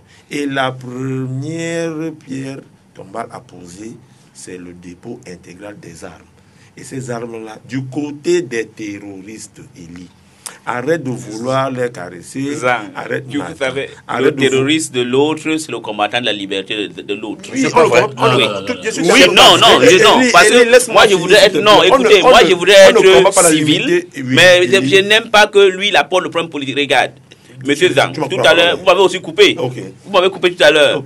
Bon, je vous finis, moi, parce que... Non, vous terminez, parce qu'on sort de cette question. Terrorisme, ce que je voudrais dire, c'est que il y a un État. Oui. Si nous sommes d'accord que nous vivons dans un État de droit et non un État de nature, il est clair que quand l'État désigne des individus qui ont pris des armes contre cet État de terroristes, nous avons le droit et le devoir de suivre. Nous sommes d'accord. À partir du moment où les individus, pour réclamer quelque chose, rien, je dis bien, rien n'explique. Comme tu l'as dit, les mêmes problèmes qu'il y a à Kumba, les mêmes problèmes qu'il y a à Manfé, sont les mêmes problèmes qu'il y a à Ngele-Menduka, à Messamena, à Garoaboulaye. Mais là-bas, on n'a pas pris les armes contre la République. Donc, je voudrais à ce moment-là demander aux uns et aux autres, comme l'a dit le président de la République, qu'il y a un dépôt intégral des armes et qu'on laisse maintenant la République travailler. Bon, je vais être bref dans ce problème. Non, moi je voudrais vous terminer. Oui, j'étais... Non, vous allez d'abord laisser Canet. Vous allez parce que j'ai une relance qui vous permettra de débuter. Je veux dire, M. Smith, en 1992, la contestation contrôlait une grande partie du pays. On aurait pu prendre les armes. On aurait pu prendre les armes. On ne les a pas prises. Alors que le problème concernait l'ensemble du pays. Et des gens sont morts pour ça, sans avoir pris des armes pour s'attaquer aux soldats, aux symboles de l'État. Parce qu'on commence une guerre, on ne sait jamais comment la terminer. Quand on parle du dépôt unilatéral des armes, ça pose un problème d'abord sur le plan tactique. Parce que au-delà de ceux qui ont pris la décision politique de prendre les armes, il y a des bandes terroristes maintenant qui n'ont rien à voir avec l'option politique. Et qui prennent en otage les populations. Absolument. Oui. Elles sont couvertes par la décision politique de ceux qui ont pris des armes. À partir du moment où on dépose des armes, on exclut, on disqualifie, on isole les bandes terroristes. Donc ça pose un problème tactique. Parce qu'une guerre se termine par deux façons. Une victoire militaire, quand l'une des parties ne peut plus tenir, ou un cessez-le-feu lorsque les deux parties sont à égalité généralement sur le terrain. Parce que sinon, c'est le cessez-le-feu des gagnants. Alors aujourd'hui, moi je ne me pose pas en soutien des exactions possibles, comme dans tous les fronts de la même camerounaise. Mais voyez-vous, j'ai été plusieurs fois là-bas, j'ai discuté avec les officiers supérieurs de l'armée. Ils me disent qu'ils ont dit que dans une guerre asymétrique, où les combattants d'en face connaissent le terrain, faire le tri est toujours difficile. Ce n'est pas une affaire uniquement de l'armée camerounaise. Le thème dégâts collatéraux est inventé par ceux qui nous font la morale, les Américains. Dégâts collatéraux, c'est un terme des Américains. Dans toute leur guerre injuste contre les populations du monde, dans la guerre pour le pétrole, comme ça se retrouve ici. Donc je voudrais dire que il faut détendre l'atmosphère, c'est du rôle du gouvernement. Il faut imposer le dialogue, c'est du rôle des Camerounais. On impose un dialogue par la mobilisation. Mais il faut créer les conditions pour que derrière ce dialogue ne se cache pas des visées contre le pays. Parce que montrer à des gens qui ont pris des armes pour diviser le pays que c'est une guerre juste, ça pose un problème à un pays, à une nation, d'accepter qu'une partie soit... Vous réagissez à tout cela et puis je vais vous poser la dernière question. Je vais réagir. Il y a, quand je parle du terrorisme, parce que je voudrais qu'on soit honnête.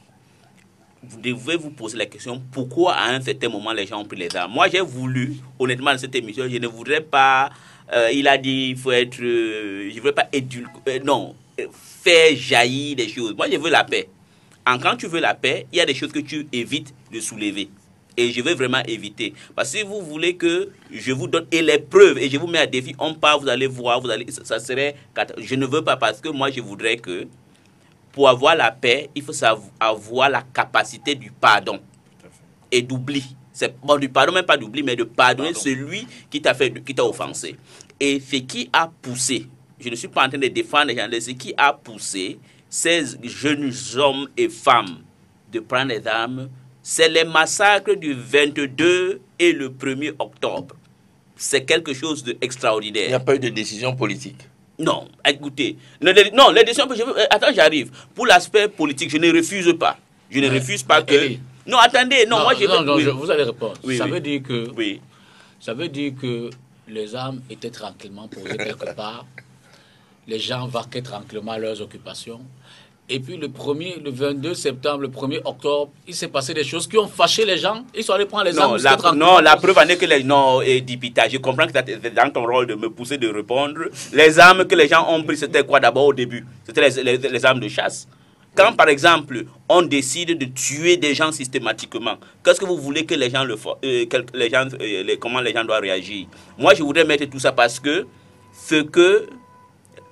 et heureusement que maintenant l'armée camerounaise commence à s'améliorer. Ce qu'ils ont fait était horrible. Si les gens ne veulent pas reconnaître, mais je vais le laisser parce que moi je voudrais qu'on apaise et on revient sur la table de négociation et on discute. Alors, et aucune guerre sera en dehors de le massacre que Mahindra a fait sur les Tamouls en Sri Lanka. Tous les guerres, ou même avec, vous avez parlé de José Eduardo dos Santos et le docteur Savimbi, que je respecte beaucoup parce que c'était un libéral. Mais malgré tout ça, Samakouva est venu à Luanda et ils ont discuté. On discute toujours. Pour sortir. Non, je pose la question de sortie. Oui. La conférence est donc reportée. Oui. Alors, quels sont les nouveaux éléments qui vont être mis sur la table pour qu'elle ait finalement lieu? Allez-vous tirer les leçons du report en termes de formalité vis-à-vis des autorités, en termes de remplir les conditions pour que les participants soient conformes aux lois de la République, répondent aux critères requis pour apporter les solutions et le contenu, pourrions-nous avoir une esquisse de ce qui pourrait être... Non. Je voudrais rassurer tout le monde qui pense qu'il y avait des visées cachées. Il n'y avait rien de caché. C'est tout simplement qu'on est dans un pays où il y a des soupçons, des gens, des conspirationnistes. Moi, je pense, si vous voulez résoudre un problème, vous n'alliez pas dire que parce que Jéhu a dit une fois que le RDPC est ceci, donc je ne veux plus parler, je ne veux pas amener M. Jéhu dans une discussion. Même si quelqu'un dit qu'il est sécessionniste ou il fait l'apologie de la sécession, il est Camerounais, on doit discuter avec cette personne. Vous pouvez le convaincre et lui démontrer que votre voie de la sécession n'est pas une voie idoine. Vous avez raison, mais voilà ce qui va se passer. Et les assurances, c'est que moi je pense, il faudra qu'on démontre à l'administration que, sincèrement, parce qu'eux, ils ont une idée, parce que eux qui ont une idée cachée, ce n'est pas nous. Non, c'est eux qui ont une idée cachée, parce que nous n'avions aucune idée. Parce que si on avait une idée cachée, pourquoi on va dire que le problème que nous avions, on ne peut pas résoudre d'une manière sectaire ou sectorielle. Nous voulions qu'on prenne et on vient, il y a seulement un seul problème, qui est même à l'origine des problèmes des enseignants et des étudiants. C'est un problème politique, je crois qu'il a dit, il en a parlé. Mais pour les autres problèmes, c'est le même problème que les choses qui sont à Victoria. Tu vas à Ndom, tu trouves les mêmes choses. Donc, pour éviter ça, je crois que ce qui doit se passer est que les membres ou les administrés, à un moment dans nos réunions, on va les inviter. Il n'y a pas de nouvelle date, c'est ça? Non, on ne veut pas donner une nouvelle date parce qu'il faudra que... On ne veut pas que maintenant on vienne encore nous dire non, vous savez, il y a la crise post-électorale où le jour que vous avez choisi n'est pas bonne, et puis on ne va pas nous donner, et puis les gens continuent à mourir. Merci Élie, on va prendre la transition pour embrayer avec le deuxième thème du soir.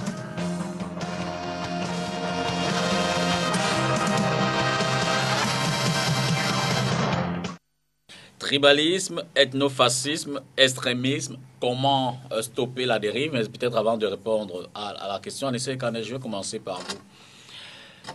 Est-ce que vous comprenez cette exacerbation, cette montée, cette évolution peut-être progressive depuis quelques années de ces phénomènes-là? Comment vous pourriez expliquer cela? Elle est une conséquence logique de la nature du régime dans lequel on vit, qui est un régime néocolonial. Ce n'est pas un discours, c'est une réalité. Néocolonie veut dire quelque chose. C'est la nouvelle colonisation. Quand on parle de la nouvelle indépendance... La colonisation sous de nouveaux habits. Voilà. Le Mandem, c'est le mouvement africain pour la nouvelle indépendance.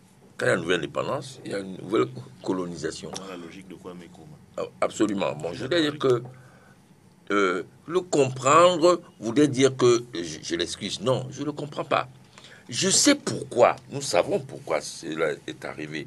Cela arrive parce que la plupart des néo-opposants sont rentrés dans la politique, pas avec des visions politiques, mais avec des visions de démarche individuelle. Et pour les assouvir, tous les moyens sont bons. Vous voyez ce qui s'est passé pendant cette campagne. Vous allez prendre 100 Camerounais, vous allez leur demander quelle est la différence de programme entre Joshua aussi, Kamto, Cabral Libi, Paul Biya, Garga, Undam Dioya. Ils ne seront pas en mesure de vous le dire. Ils ne seront pas, parce que la plupart n'ont pas lu ce programme. Et deuxièmement, il n'y a pas entre ces programmes des éléments, j'allais dire, non concordants qui puissent faire en sorte que de démarcation que les citoyens aient choisi en fonction du programme. C'est la première chose. Deuxième chose, les gens disent que nous ne soutenons pas. Mais qui ne dit mot consent? Je ne peux pas admettre que quelqu'un qui veut diriger ce pays s'entoure des gens notoirement connus comme des tribalistes qui s'affichent. Ça pose un problème. Dire qu'il ne faut pas, ce n'est pas parce qu'il y a un tel à côté de moi que je suis tribaliste, même si lui a une image de tribaliste, ça pose un problème de responsabilité de cette crise. Accepter dans des meetings politiques qu'un responsable, soi-disant homme politique, dise que l'autre ethnie a eu leur président, il faut que notre ethnie son président. Vous comprenez donc pourquoi la responsabilité de ce développement inquiétant du tribalisme et de la radicalisation tribaliste ne peut pas être aujourd'hui uniquement de la responsabilité du pouvoir. Beaucoup de gens, comme par hasard, qui ont côtoyé ces pouvoirs, ont participé à cette radicalisation. Et ceux qui ont vu comment ce pays s'est construit dès les années 48, 50, avec un mouvement transethnique sont scandalisés de penser que dans ce pays-ci des Oum, des Wandje et des Moumiers, qu'on arrive aujourd'hui à cette fracture tribaliste qu'il y a dans le pays. Ce n'est pas un candidat, deux candidats, c'est plusieurs candidats qui ont joué plus ou moins sur les fibres tribalistes pour arriver au dessein d'avoir des électeurs. Bon, moi je vais être un peu moins doux que le grand frère Kananissé parce que venant de Newbel, c'est cet ensemble-là, c'était la première fois au cours d'une élection, je voyais ça. Qu'est-ce qui s'est passé? En fait, il s'est passé que les électeurs, les potentiels électeurs, ont été appâtés par le repli identitaire. Il s'agissait de l'expression du nombrilisme. On ne votait plus pour le programme, on ne votait plus pour celui-là qui doit diriger le peuple, on votait plutôt parce que l'autre s'appelle Biya et je m'appelle Zan, pour prendre un exemple. Je vote Cabral parce que je m'appelle Ngombelek. Je vote Kamto parce que je m'appelle Nupoué ou Kamga. Je vote aussi parce que je m'appelle Eli Smith. C'est ce qui s'est passé au cours. C'est un exemple. Oui, mais moi, je vais donner mon point de vue. C'est ce qui s'est passé au cours de cette élection. Ça, c'est ça, c'est ce qu'il faut dire. Maintenant, comment est-ce qu'on en est arrivé là?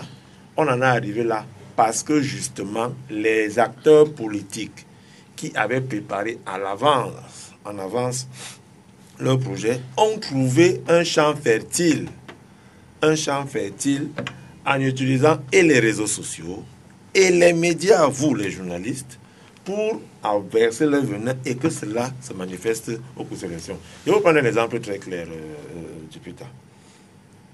À Douala deuxième, Karbal Libi a gagné à New Belbassar. Rien que le nom du quartier dit tout. New Belbassar. Il a gagné à Babylone. Pourquoi vous choisissez Karbal Libi? C'est un exemple qui j'arrive. Je veux dire là où il a gagné. Maurice Kamto a gagné en Kololoun, quartier purement des Bamileke. Paul Biya a gagné en Bamerondo, quartier où il y a les Biti. C'est-à-dire, c'est de ça qu'il s'agit. Maintenant, c'est parti d'où? Moi, je ne vais pas tourner. C'est parti d'où? C'est parti des militants du MRC. Ça, je dis ça clair et net. On a donc ce nouveau parti qui est entré sur la scène politique, qui est venu, quand je dis militants, ce n'est pas tous. Il y a des militants du MRC avec qui je discute tous les jours, qui ont une vision transcendée de la politique, c'est-à-dire transnationale, appelons ça ainsi. Mais il y en a d'autres qui estiment qu'il est temps pour le Bamileke de prendre le pouvoir. Et là, on utilise tous les moyens qu'il faut pour atteindre ce but. J'ai des amis aujourd'hui, 30 ans d'amitié, nés en Bamerondo comme moi, qui ne me parlent plus parce que je vous dis la vérité, qui ne me parle plus parce que je soutiens Paul Biya et qui ne parle plus à un autre gars à Bamileke parce qu'il dit que Bamileke a trahi en ayant voté pour Paul Biya. Autant chez nous, il y en a qui trouvent que non, ce n'est pas bon d'avoir voté Paul Biya, d'avoir voté Kamto parce que vous êtes bêtis. Donc, c'est donc dans ce labyrinthe-là que nous vivons. Et cela est alimenté dans les réseaux sociaux. Député, c'est très grave dans les réseaux sociaux. Il dit c'est très grave. Eli Smith. Non, moi, premièrement, j'étais contre les élections présidentielles pour une simple raison. Quand on a une guerre, comme ça se passe au nord et au sud-ouest... Vous étiez sur nos positions. Voilà, oui. Là, ça ne servait à rien d'aller aux élections. Voilà pourquoi, moi, les gens qui viennent se plaindre ici pour les élections, moi, je dis, c'est très bien manger la sauce que vous avez préparée. Ça, c'est bon. Maintenant, sur le problème du tribalisme, moi, j'étais choqué. Qu'est-ce qui m'a choqué? Je suis allé sans faire une publicité à Carrefour. J'ai acheté un journal. Il y a une dame qui m'a dit, mais toi, tu soutiens les ambassadeurs, maintenant tu soutiens Kamto? Bon, j'ai dit, mais je suis donc rentré, j'ai compris quelque chose. Mais il y a un truc, moi, je vais être honnête. Monsieur Kamto a fait quelque chose qui est erreur stratégique. Vous ne pouvez pas avoir un monsieur. Lui, il est un chauvin ethno-nationaliste. Zongan. Albert. Bon, moi j'admire monsieur Kamto très bien, mais je pense que c'est l'erreur parce qu'il est un Africain, ça doit pas être au Cameroun. En Europe, par exemple, aux États-Unis, quand vous énuissez les gens pour faire une campagne, Si M. Smith, vous estimez que c'est un farouche supporter des Ambazoniens, même si c'est ton ami, pour que ça ne froisse pas les autres, tu vas dire que M. Smith, pardon, mets-toi derrière et on va prendre peut-être Zhang ou l'autre. Je crois que c'est une erreur. Et à la décharge des gens qui ont supporté M. Kamto sur une base tribale, c'est tout à fait normal. C'est normal, pourquoi? Je vais vous dire, les derniers, je vais vous expliquer, il faut toujours chercher. Les derniers grands nationalistes de la nation Bamileke ont été les Wanji et les Takara Célestins qui ont été décimés dans les années 70. Et pendant longtemps, ils ont été une nation méprisée par les autres, peut-être vilipendée. Donc, d'une manière, ils ont trouvé quelqu'un qui est venu. Oui. Non, je vais vous expliquer. Oui, les gens ont méprisé beaucoup de Bamileke. Non, je vais vous expliquer pourquoi. Okay. Et puis, donc, ça a fait que quand ils ont vu un nouveau candidat de leur nationalité, que peut-être par défaut ou peut-être parce qu'il n'a pas fait un effort pour que ce soupçon ne vienne, parce que ce qui s'est passé, c'est que tout le monde, moi, le seul reproche que je reproche à M. Kamto, c'est un bon candidat. Pourquoi mettre à côté de toi un monsieur qui insulte toutes les autres nationalités, qui dit les autres sont, sont des feignants? Il fallait qu'ils se mettent hors. Mais ça n'en dédouane pas le régime. On a un régime qui a fait venir ici, j'ai toujours dit à maintes reprises, vous pouvez regarder, qui s'appelle Tionex Bagasora. Un régime qui a créé une constitution qui encourage en quelque sorte le tribalisme. Donc, moi, je pense que le problème qui s'est passé dans le truc, et puis les réseaux sociaux ont fait ça, parce que ce n'est pas les médias normaux n'ont pas encouragé le tribalisme. Oui, dans les réseaux sociaux, on a eu ce relan tribalisme, nationalisme ethnique, parce que ce sont des nations. Parce que pour une fois, on a eu un candidat qui est nationaliste, qui a fait une erreur. Moi, je crois que c'est une erreur que M. Kamto a fait, de mettre à ce côté. Et autre reproche que les gens ont fait à M. Kamto, que je dois dire aujourd'hui, est que quand tu rencontres M. Kamto, s'il veut discuter avec toi, il y a toujours un monsieur de sa nationalité qui vient dans toutes les réunions. Donc, ça a fait qu'il y a eu ce problème. Au-delà de ça, c'est un bon candidat, mais l'erreur qu'il a faite... Je considère que la nationalité que vous avez laissé passer n'était qu'un lapsus. Non, oui, non. Avec vous, nationalité peut avoir l'autre. Non, pas ça. Les tribus, non. Moi, je ne veux pas. Non, je ne voudrais pas parler de tribus. Ça peut avoir une connotation. Non, je ne voudrais pas parler de tribus parce que toutes les nations. C'était la phaserie. Voilà, oui. Roland Dio. Moi, je voulais adopter un ton assez grave pour parler de cette question parce que j'observe qu'il y a eu comme un consensus sur ce plateau pour peut-être à une exception relative pour cristalliser la question du tribalisme sur un candidat. Monsieur Zhang est même allé plus loin en disant qu'il va être plus brutal. Ce qui m'a intéressé dans son explication brutale, c'est qu'il a bien montré que chacun a ses démons. Il a commencé par bien montrer cela.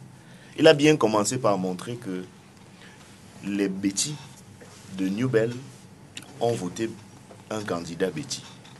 Les Bassa de New Bell ont voté un candidat Bassa. Les Bamileke de New Bell ont voté un candidat Bamileke. Là où lui et moi, on a un écart majeur, c'est la conclusion.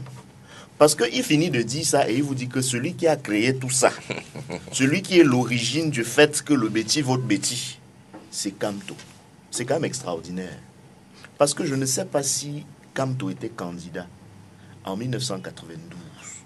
Lorsque pour tuer le poisson, SDF, John Fundi, on a fait passer le message aux Camerounais, aux autres Camerounais, qu'il s'agissait du front anglo-bami.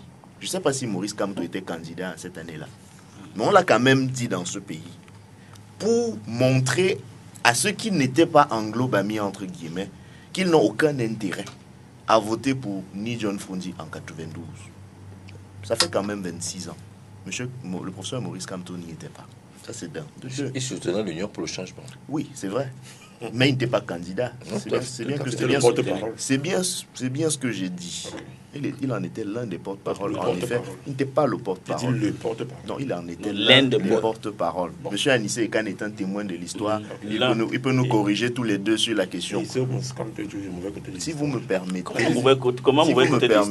si vous me permettez pour une fois de dire ce que j'ai à dire jusqu'au bout, comme je le fais pour vous, ce serait vraiment bien pour les téléspectateurs. Je disais que ce que moi j'appelle le tribalisme d'État, c'est bien celui-là.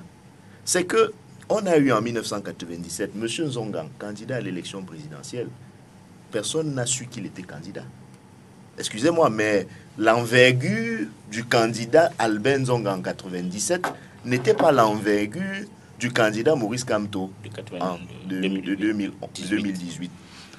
Il y a eu Hubert Kamgan en 2004 aussi. Lui aussi, il était comme Albin Zongang et comme Maurice Kamto, un originaire de la région de l'Ouest, donc un Bamileke. Il n'y a pas eu cela. Moi, j'ai envie de me poser la question de savoir pourquoi, subitement, on a fait croire... Il y a eu Jean Djunga en 2011. D'ailleurs, il a fait rire beaucoup. Et Momo, Jean Djunga et Jean de Dieu, Momo, etc. Voilà, donc, je vous cite là des candidats qui sont des Bamileke. Je vais utiliser le mot, qui sont des Bamileke et qui ont participé aux précédentes élections présidentielles. Personne dans ce pays ne leur a demandé de justifier s'ils avaient des états-majors Bamileke ou transnationales. Sauf que lorsque le professeur Maurice Kamto, en 2012, prend la tête du MRC, il n'est même pas encore candidat à l'élection présidentielle. C'est comme un chorus que tout le monde demandait à Maurice Kamto de faire un test de virginité. Tantôt pour son passage au gouvernement, tantôt pour ce qui pouvait s'analyser comme un combat pour l'hégémonie Bamileke. Je vais être honnête avec vous. Et je suis d'autant plus honnête que je ne suis pas le premier à le dire sur ce plateau. Chaque camp a ses démons. Et vous ne pouvez pas nier, personne ne peut nier aujourd'hui qu'autant il y a un repli identitaire fort pour conserver le pouvoir, il y a d'autres replis identitaires pour le conquérir. Personne ne peut le nier. La question n'est pas là. La question, c'est que ne choisissons pas d'accuser les uns de la maladie des autres, juste pour le plaisir de le faire. Je suis en mesure de vous dire que, parce que faisant partie de la communauté Bamileke, je suis un fils Bamileke, je sais qu'il y a des gens qui pensent que leur tour est arrivé. Ça, c'est des opinions qui circulent dans le pays entier. Mais vous ne pouvez pas, parce que cela existe dans la communauté Bamileke, vous autoriser la liberté de dire que Kamto est pour le fait pour une fois que le Bamileke lui aussi devienne président de la République. Vous pouvez le dire si vous avez des éléments. Mais à défaut d'éléments, je crois que cela ressemble à quelque chose qui n'est pas loin de la diffamation. D'un. De deux, on voit souvent au Cameroun des gens faire des mémorandas communautaires, régionaux, sans que cela ne soulève autant l'indignation de la communauté nationale. Mais on a vu personne se lever.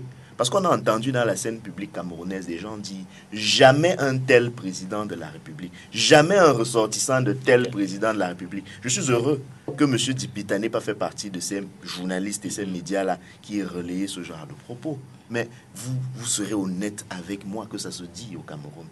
Ça se dit d'ailleurs de plus en plus. Vous ne pouvez donc pas empêcher à une meute de personnes qui véhiculent ce genre de discours d'avoir en face de une autre meute, et je n'ai pas peur du terme. Chacun entre en politique avec son éducation.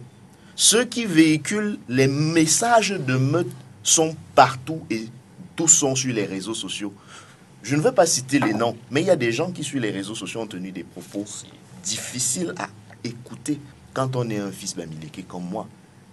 J'aurais aimé voir la levée de bouclier. Donc, moi une fois que j'ai dit ça, je considère que c'est un constat. Nous avons tous fait le constat. Je pense qu'il faut qu'on avance. Je ne vais pas faire comme M. Zang, qui pense que le problème c'est le MRC. Et donc, si on suit sa logique, la solution, selon lui, serait d'extirper, c'est de supprimer le MRC et Maurice Kamto de la scène politique. Je crois que ce serait son souhait le plus cher, parce que on a bien vu que l'élection présidentielle qui vient de s'achever, ils n'ont pas eu un autre adversaire que le professeur Maurice Kamto. Mais si nous voulons vraiment résoudre le problème du tribalisme, je vais parler là en tant que juriste, en tant qu'avocat. Je crois que la solution peut se faire du point de vue de la loi. Il est temps, de mon point de vue, qu'une infraction pénale précise, parce qu'il y a apologie de la haine raciale dans le code pénal, mais ce n'est pas très clair, ce n'est pas très précis. Pour les puristes légalistes qui sont attachés au principe de la légalité des délits et des peines, ils vous diront que la loi n'a pas spécifiquement visé l'acte de haine tribale. On ne peut pas considérer le tribal et racial comme étant des synonymes. Non, je suis de ceux qui pensent qu'il faut absolument commencer par renforcer notre dispositif pénal de cette infraction-là. D'un. De deux, il faut effectivement prêcher par l'exemple. C'est-à-dire commencer à sanctionner des gens qui se rendraient coupables de tels propos. Nous avons, heureusement encore une fois, M. Dipita, votre chaîne n'en fait pas partie, mais nous avons des chaînes au Cameroun. Il y a une chaîne en particulier. Vous connaissez ma prudence langagière. Il y a une chaîne particulière au Cameroun qui émet depuis la capitale, qui a choisi de Vos indications, c'est tout comme, dans tous les cas. Je crois qu'il y a plusieurs chaînes à Yaoundé. Je crois. Mais les téléspectateurs auront compris qu'il y a une chaîne à Yaoundé qui a eu le loisir le plus complet de tirer à boulet rouge sur la communauté anglophone au début de la crise anglophone, et ça me permet de faire une fleur à ce problème-là, et aussi à travers le professeur Maurice Kamto à la communauté Bamileke, sans que cela n'émeuve pas grand monde. Pour pas le dire, je pense que le CNC est quand même et quel est le sort que cette décision... Le CNC a quand même fait son rôle. Voilà. En tous les cas, ce n'est pas le débat. Ce n'est pas le débat. Je crois que si on a un dispositif répressif beaucoup plus vigoureux, les individus seront sanctionnés. Moi, je parle de la sanction des individus. Pourquoi?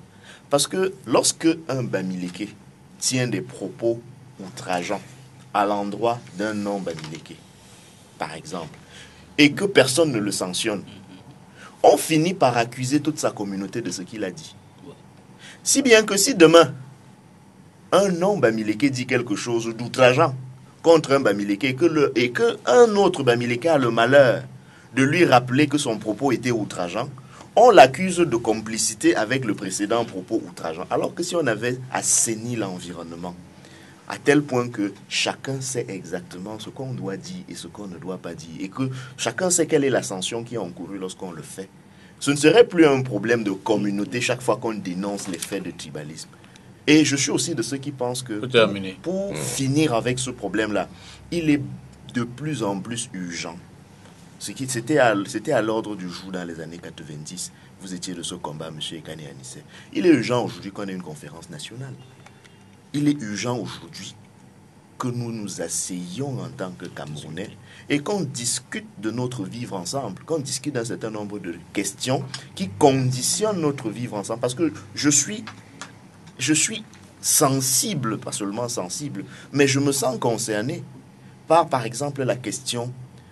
Je n'aime pas le terme minorité, parce que ça prête à équivoque. Mais je vais le dire comme ça, des minorités entre guillemets, elles peuvent être des minorités démographiques, comme la communauté Sawa. Je suis sensible à un certain nombre de revendications que les communautés qui leur ressemblent peuvent faire. Mais mon problème est qu'il ne faut pas qu'on résolve ce problème-là en créant d'autres. La meilleure façon de résoudre ce problème-là, c'est d'ouvrir le cadre du dialogue et qu'on se parle franchement. Ok. Oui, moi, je ne voudrais pas... Je vais être, comme j'ai dit auparavant, honnête et que je comprends la seule erreur que M. Kamto a fait. Et que je crois que c'est un Africain. Je sais, ici, les gens ne sont pas, ils ne savent pas ce que l'autre perçoit. En dehors de si lui, il avait des bons conseillers qui lui disaient que M. Kamto, parce que moi j'ai regardé parce que à cause d'Albert Zongang, j'étais obligé de regarder la hiérarchie de MRC. J'ai vu que c'est un parti qui est diversifié. elle est bien diversifiée. Mais le fait est que... Juste attendez, une seconde, s'il vous plaît. S'il vous plaît. Oui. Vraiment, s'il vous plaît. Juste une seconde pour vous indiquer que M. Albin Zonga fait partie, pas peut-être, fait partie de la coalition autour du professeur Kamto, mais n'est pas un militant du MS. Et ça, c'est d'un de deux.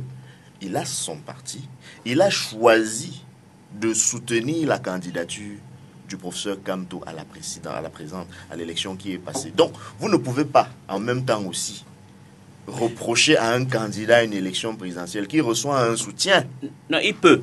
Un candidat normal peut se dire que maintenant, moi, je veux pas... Le candidat normal et le candidat non, je voulais donc dire autre chose. Autre chose qui a occasionné ça. J'ai dit, monsieur Zan a voulu dire que non. Moi, je comprends. Moi, j'ai donné un exemple historique.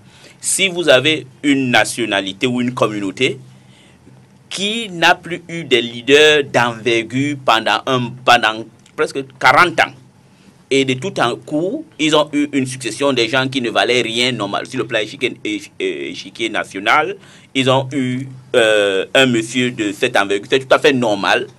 C'est ça, c'est un cadre. Même moi-même, si je vois que vous êtes de ma nationalité et que vous avez cette envergure, je vais vous suivre. C'est tout à fait normal. Mais ce qui se passe... Non, ce sont les nations. Les tribus, c'est les nations. Bon, les tribus. Et moi, j'ai pas envie de vous laisser dire nation. Bon, ok, les tribus. Mais le problème est que, non, la seule chose que c'est un exemple que d'autres candidats doivent prendre et savoir que autour de vous, si vous avez quelqu'un qui est radioactif, ça veut dire quelqu'un qui passe son temps à dénigrer les autres et il a fait ça passer, c'est vrai, il n'y a pas une loi. Il devrait y avoir des lois dans ce pays que quand on appelle quelqu'un des cafards, des chiens, on les punit, ou des moutons. Mais parce que autre chose qu'il a dit qui est important, ici dans les années 80, il y avait un journal ici qu'on appelait Elimbi. Elimbi était un journal d'extrême droite qui passait son temps à insulter les Bamileke. Et rien n'a été fait. C'est pourquoi moi je comprends que voici une tribu que tout le monde s'est moqué d'eux pendant 40 ans. C'est tout à fait normal que des gens se regroupent autour. Même moi, le reproche que fait à M. Kamto est que, étant un monsieur brillant comme il était, il y a des gens qui l'est bon, il y a des gens qui ne fallait pas s'associer. Il y a des gens qu'une fois qu'on a vu Kamto avec, on a dit non, ce monsieur, il est contre les autres parce qu'il a passé son temps à insulter les autres. Voilà le seul reproche que je lui fais. Oui, j'aime bien la diatribe de mes amis du MS qui aiment enjoliver leurs paroles à voulant croire qu'ils ont toujours raison. On est perçu pour avoir raison, pour avoir tort. Et quand je dis les gens de Bamerounda, nous allons voter pour le Biya, j'en fais partie, mais justement, après... Donc tu es un tribaliste? Allons comme ça là. Mais, sauf que justement, le problème n'est pas le fait que Zang a voté Biya parce qu'ils sont du même bord ennemi. Mais c'est comment est-ce que Zang a été amené à voter Biya? C'est de ça qu'il s'agit. Mais on a l'impression de parler ici d'une chose, comme quand on parlait du problème anglophone, c'est autant grave parce qu'après le problème anglophone, quand on va le résoudre, parce qu'on va le résoudre, le prochain problème à résoudre sera cette affaire d'ethnofascisme. Le mot ethnofascisme n'existait pas avant. Nous sommes d'accord? Non. Je dis dans le langage, monsieur Ndjou, dans le langage courant de la vie de tous les jours, on n'employait pas trop ce mot au Cameroun. La première fois, je me rappelle que la première fois qu'on l'a suivi, même dans les réseaux sociaux, ethnofasciste, les gens ont dessiné ce mot sort d'où? C'était tribaliste. Quand on voulait ethnofasciste, c'était un joueur qui s'appelle Limbi. Je veux dire, c'était pas courant. Il y a un philosophe qui a théorisé cela dans les années 87. Le professeur Mono Ndiala, c'est lui qui a utilisé le terme ethnofasciste. Oui, justement. C'est la première élection, comme vous l'avez dit vous-même, c'est la première élection à laquelle on assiste à cette montée radicaliste. Nous sommes d'accord. Donc c'est pour vous faire comprendre que... Il n'y a pas moi qui ai dit ça. Oui, je vous ai d'ailleurs rappelé qu'en 92, il y avait déjà le phénomène de l'anglo-bamileke. Il n'y avait pas cette ampleur-là. Ne tournez pas. Non, j'y étais. Demandez à M. Eikani. Non, j'y étais. Monsieur Ndjou, ne jouez pas avec ces mots-là. Justement, c'est ça le problème avec vous. Ne jouez pas avec ces mots. Justement, le problème... On ne peut pas quand même vous laisser dire des choses. Mais vous me reprenez après. Il n'y a pas de problème, vous me reprenez après. Vous ne pouvez pas dire des choses. Vous me reprenez après. Le problème dans le combat qui s'est posé, le combat politique, de l'élection du 7 octobre. Le MRC.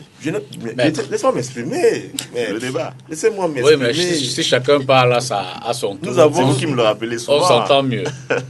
Que c'est le débat. Le problème est venu de vous. Et je le dis.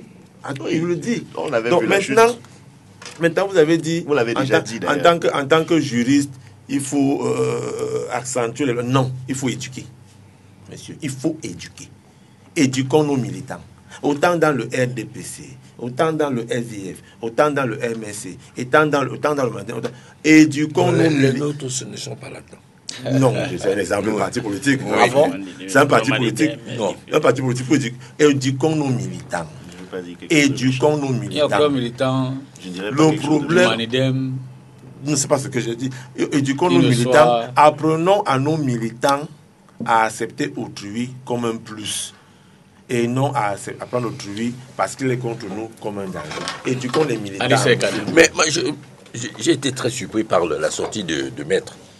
C'est justement ce genre de propos qui montrent qu'on est tribaliste.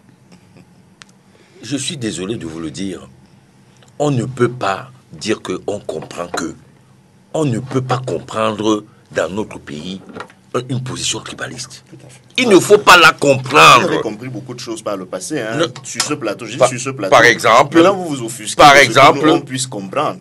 D'ailleurs, vous pouvez faire tous les reproches, sauf celui du tribalisme. Il me souvient que Oui. lorsque j'ai dit que je comprenais Oui. quelque chose, je reprenais les propos de M. Zan, qui avait planté un décor que personne ne peut nier dans ce pays. Je redis, oui. Maintenant, Oui. pardonnez-moi de vous interrompre. Pardonnez-moi. Encore une fois, ce n'est pas le thermomètre qu'il faut casser. Non. Quand je dis qu'on comprend, je n'ai pas dit que ça se justifie. J'ai dit que tel que les choses fonctionnent, tout le monde peut l'observer. Anissé Kane, vous Je finis. poursuivez. Parce que vous opposez une meute à une autre. Non, je ne pose pas une... Encore une fois, Maître. le constat est celui-là. Personne n'a dit que c'est une bonne chose. Mais il faut bien qu'on soit d'accord Vous êtes sur parti- la photographie Oui. de la scène. Alors, prenons ce que vous Écoutez, avez dit. Anissé, vous notez, Vous êtes puis parti vous de reviendrez. 92 en disant qu'il n'y avait pas Camto. Anglo-Bami. Je faisais partie de l'Union pour le changement. Et vous dites, comme il y a eu la dérive Anglo-Bami, on peut comprendre Qu'en 2018, il y a eu qu'en 2018, qu'il y ait une meute qui corrige 1992. Je vais vous dire, quand Oumyobé, les Wandjé lancent l'UPC, il y avait toujours les tribus et les ethnies. Qu'est-ce qu'il y avait comme dénominateur commun? Le problème du pays. C'est ça l'enjeu aujourd'hui.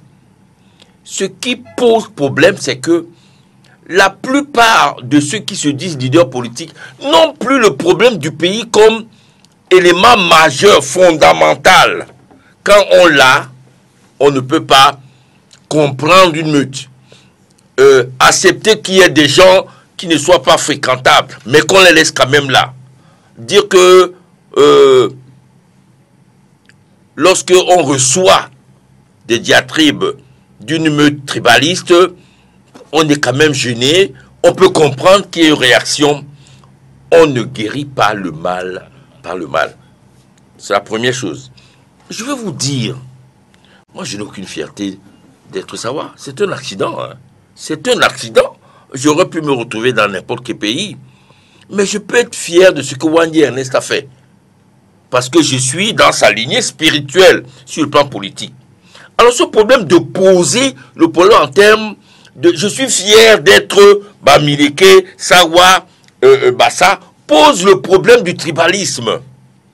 Parce que nous ne sommes pas dans une dynamique d'intégration, nous sommes dans une dynamique d'exclusion. Tout à l'heure, vous avez pris des exemples en disant qu'il y a eu Hubert Kamga. Mais Hubert Kamga avait un programme politique qui forcément allait le démarquer d'une dérive tribaliste. Son programme politique.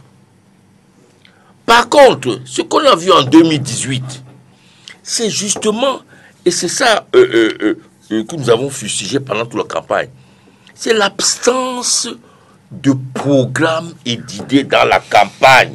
Quoique les gens en disent, malgré ce qu'on disait qu'il y avait la foule. mais une foule bien organisée. Je veux vous dire, Smith a dit tout à l'heure en parlant de Wandi Ernest, je suis désolé, l'élite Bamileke n'a jamais reconnu Wandi Ernest. Bien au contraire, Wandi est passé en perte et profit par rapport à Idio. Donc, ça ne peut pas être une justification que Wandi, ceux qui ont... C'était Wandi, Takala, Célestin, Oui, peu importe. Dormo et tout ça. En 71, M. Smith, l'assassinat de Wandi était une décision politique pour l'ensemble de la rébellion, pas la rébellion Bamileke. Pompidou est venu le célébrer ici parce que c'était la consécration de la fin de la contestation upéciste. Il n'y avait rien à faire, ça n'avait rien à voir avec une connotation tribaliste. Tout à l'heure, c'est comme si vous aviez lu ce qui a été dit à la conférence du Manidem ce matin. Nous avons justement comme proposition de corser les sanctions contre les propos tribalistes, les démarches tribalistes, les comportements tribalistes.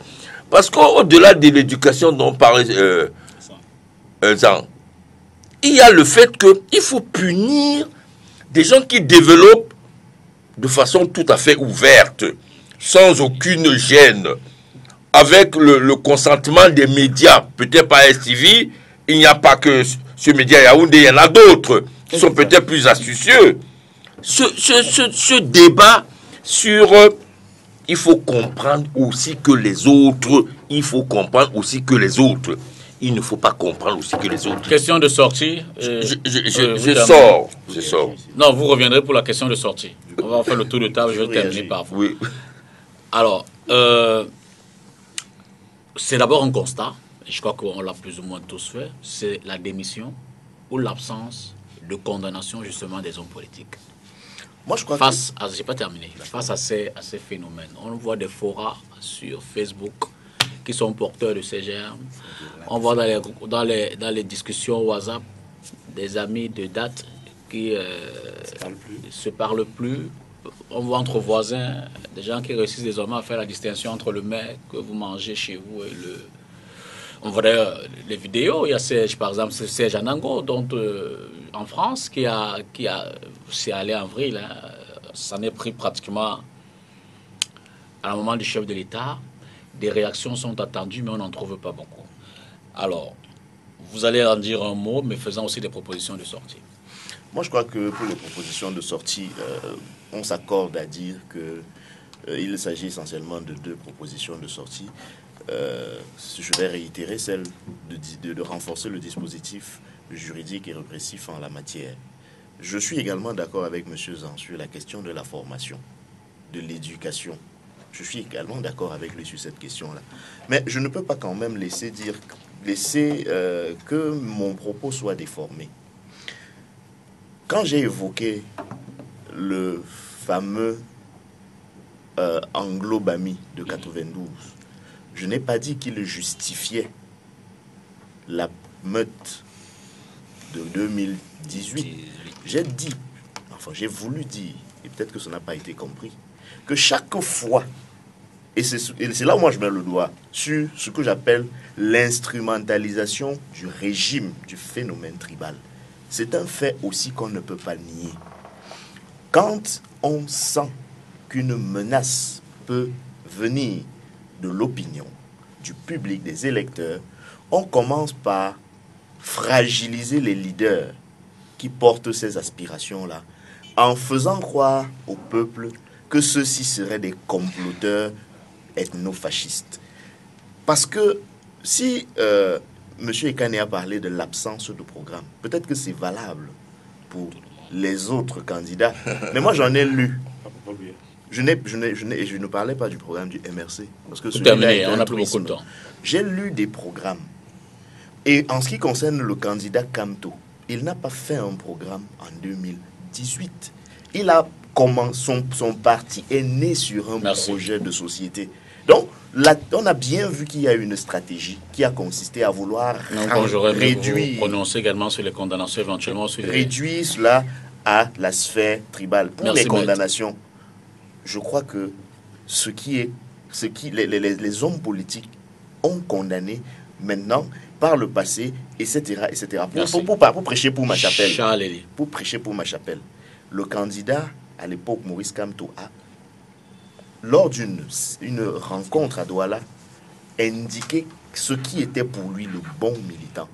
Son porte-parole a publié les critères du bon militant.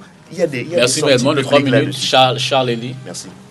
Non, en moins de 2 minutes, je rappelle que M. Kané a parlé d'un universitaire ici qui a insulté le président de la République, avec tous les noms que ça a avec, son épouse, sa famille, et quelques jours après, il a été cité en exemple dans le discours de quelqu'un qui était candidat plus tard. Je rappelle ici, je suis en train de terminer, je rappelle ici que tout ce qui se passe dans les réseaux sociaux, à caractère ethno-fasciste, se regroupe dans un même parti. Maintenant, chez nous, RDPC, on a l'école de la formation qui a été créée depuis 1985. C'est pour ça que chez nous, certains de nos militants ne sont pas comme ça. Vous fabriquez la vérité. La formation, l'éducation des militants, la répression à travers les réseaux sociaux et justement finir avec la réglementation. Il est supposé conclure en 30 secondes, ça me faciliterait davantage. Non, moi je pense. Non, pas que je vous censure. Non, c'est pas grave. Moi je pense que l'erreur humaine, cette élection 2018 montrera, il faudra que les candidats doivent avoir le courage de mettre à côté les gens qui sont radioactifs. Mais oui, mais je comprends. Je vous dis, monsieur, des radioactifs au Cameroun. Non, ce n'est pas le problème. Non, écoutez, vous n'êtes pas un exemple. C'est vous qui avez une constitution qui fait les allogènes, les autochtones. C'est vous qui avez fait venir Tionès Bagassora ici, qui est l'idéologue de Hutu Pawa. J'aimerais quand vous entendre sur cette vidéo, qui est désagréable aussi. Anissé. Mais je pense que c'est un épiphénomène. Ce n'est pas parce que ça s'adresse au chef de l'État. Il y a eu pire que ça. Sur les réseaux sociaux. Bon, malgré tout le mal nous pensons de Paul Biya, il est quand même l'un des présidents les plus insultés du monde. Ça, c'est vrai. Je voudrais dire qu'il faut qu'on fasse attention. Parce qu'on a toujours l'impression que c'est un petit jeu. J'en parlais tout à l'heure, lorsque les gens disent ils sont fâchés, ils ont pris des armes. Ou bien, c'est parce qu'ils en avaient marre qu'ils sont devenus tribalistes. Non, on ne peut pas croire que c'est des petites choses. Ça a toujours des fondements. Ça a toujours des justifications. Ça a toujours des objectifs. Il faut donc les prendre au sérieux. Merci à vous, chers messieurs, d'avoir apporté de vos idées pour évacuer les questions de ce soir. J'espère que les téléspectateurs en ont grandement profité. Surtout de retenir que le tribalisme, l'ethnofascisme, l'extrémisme ne doit pas passer par aucun d'entre nous. Parce qu'on a le devoir, avec nos frères anglophones, nos frères du nord, de l'est, de l'extrême nord, de l'ouest, du littoral, du centre, on a le devoir de construire une nation, notre nation, et d'être tous des patriotes. Bonsoir et à mardi prochain pour une autre édition de Entretien avec. Jeudi, je reçois le professeur Titu Tsedzoa dans le cadre de Entretien avec. Bonsoir.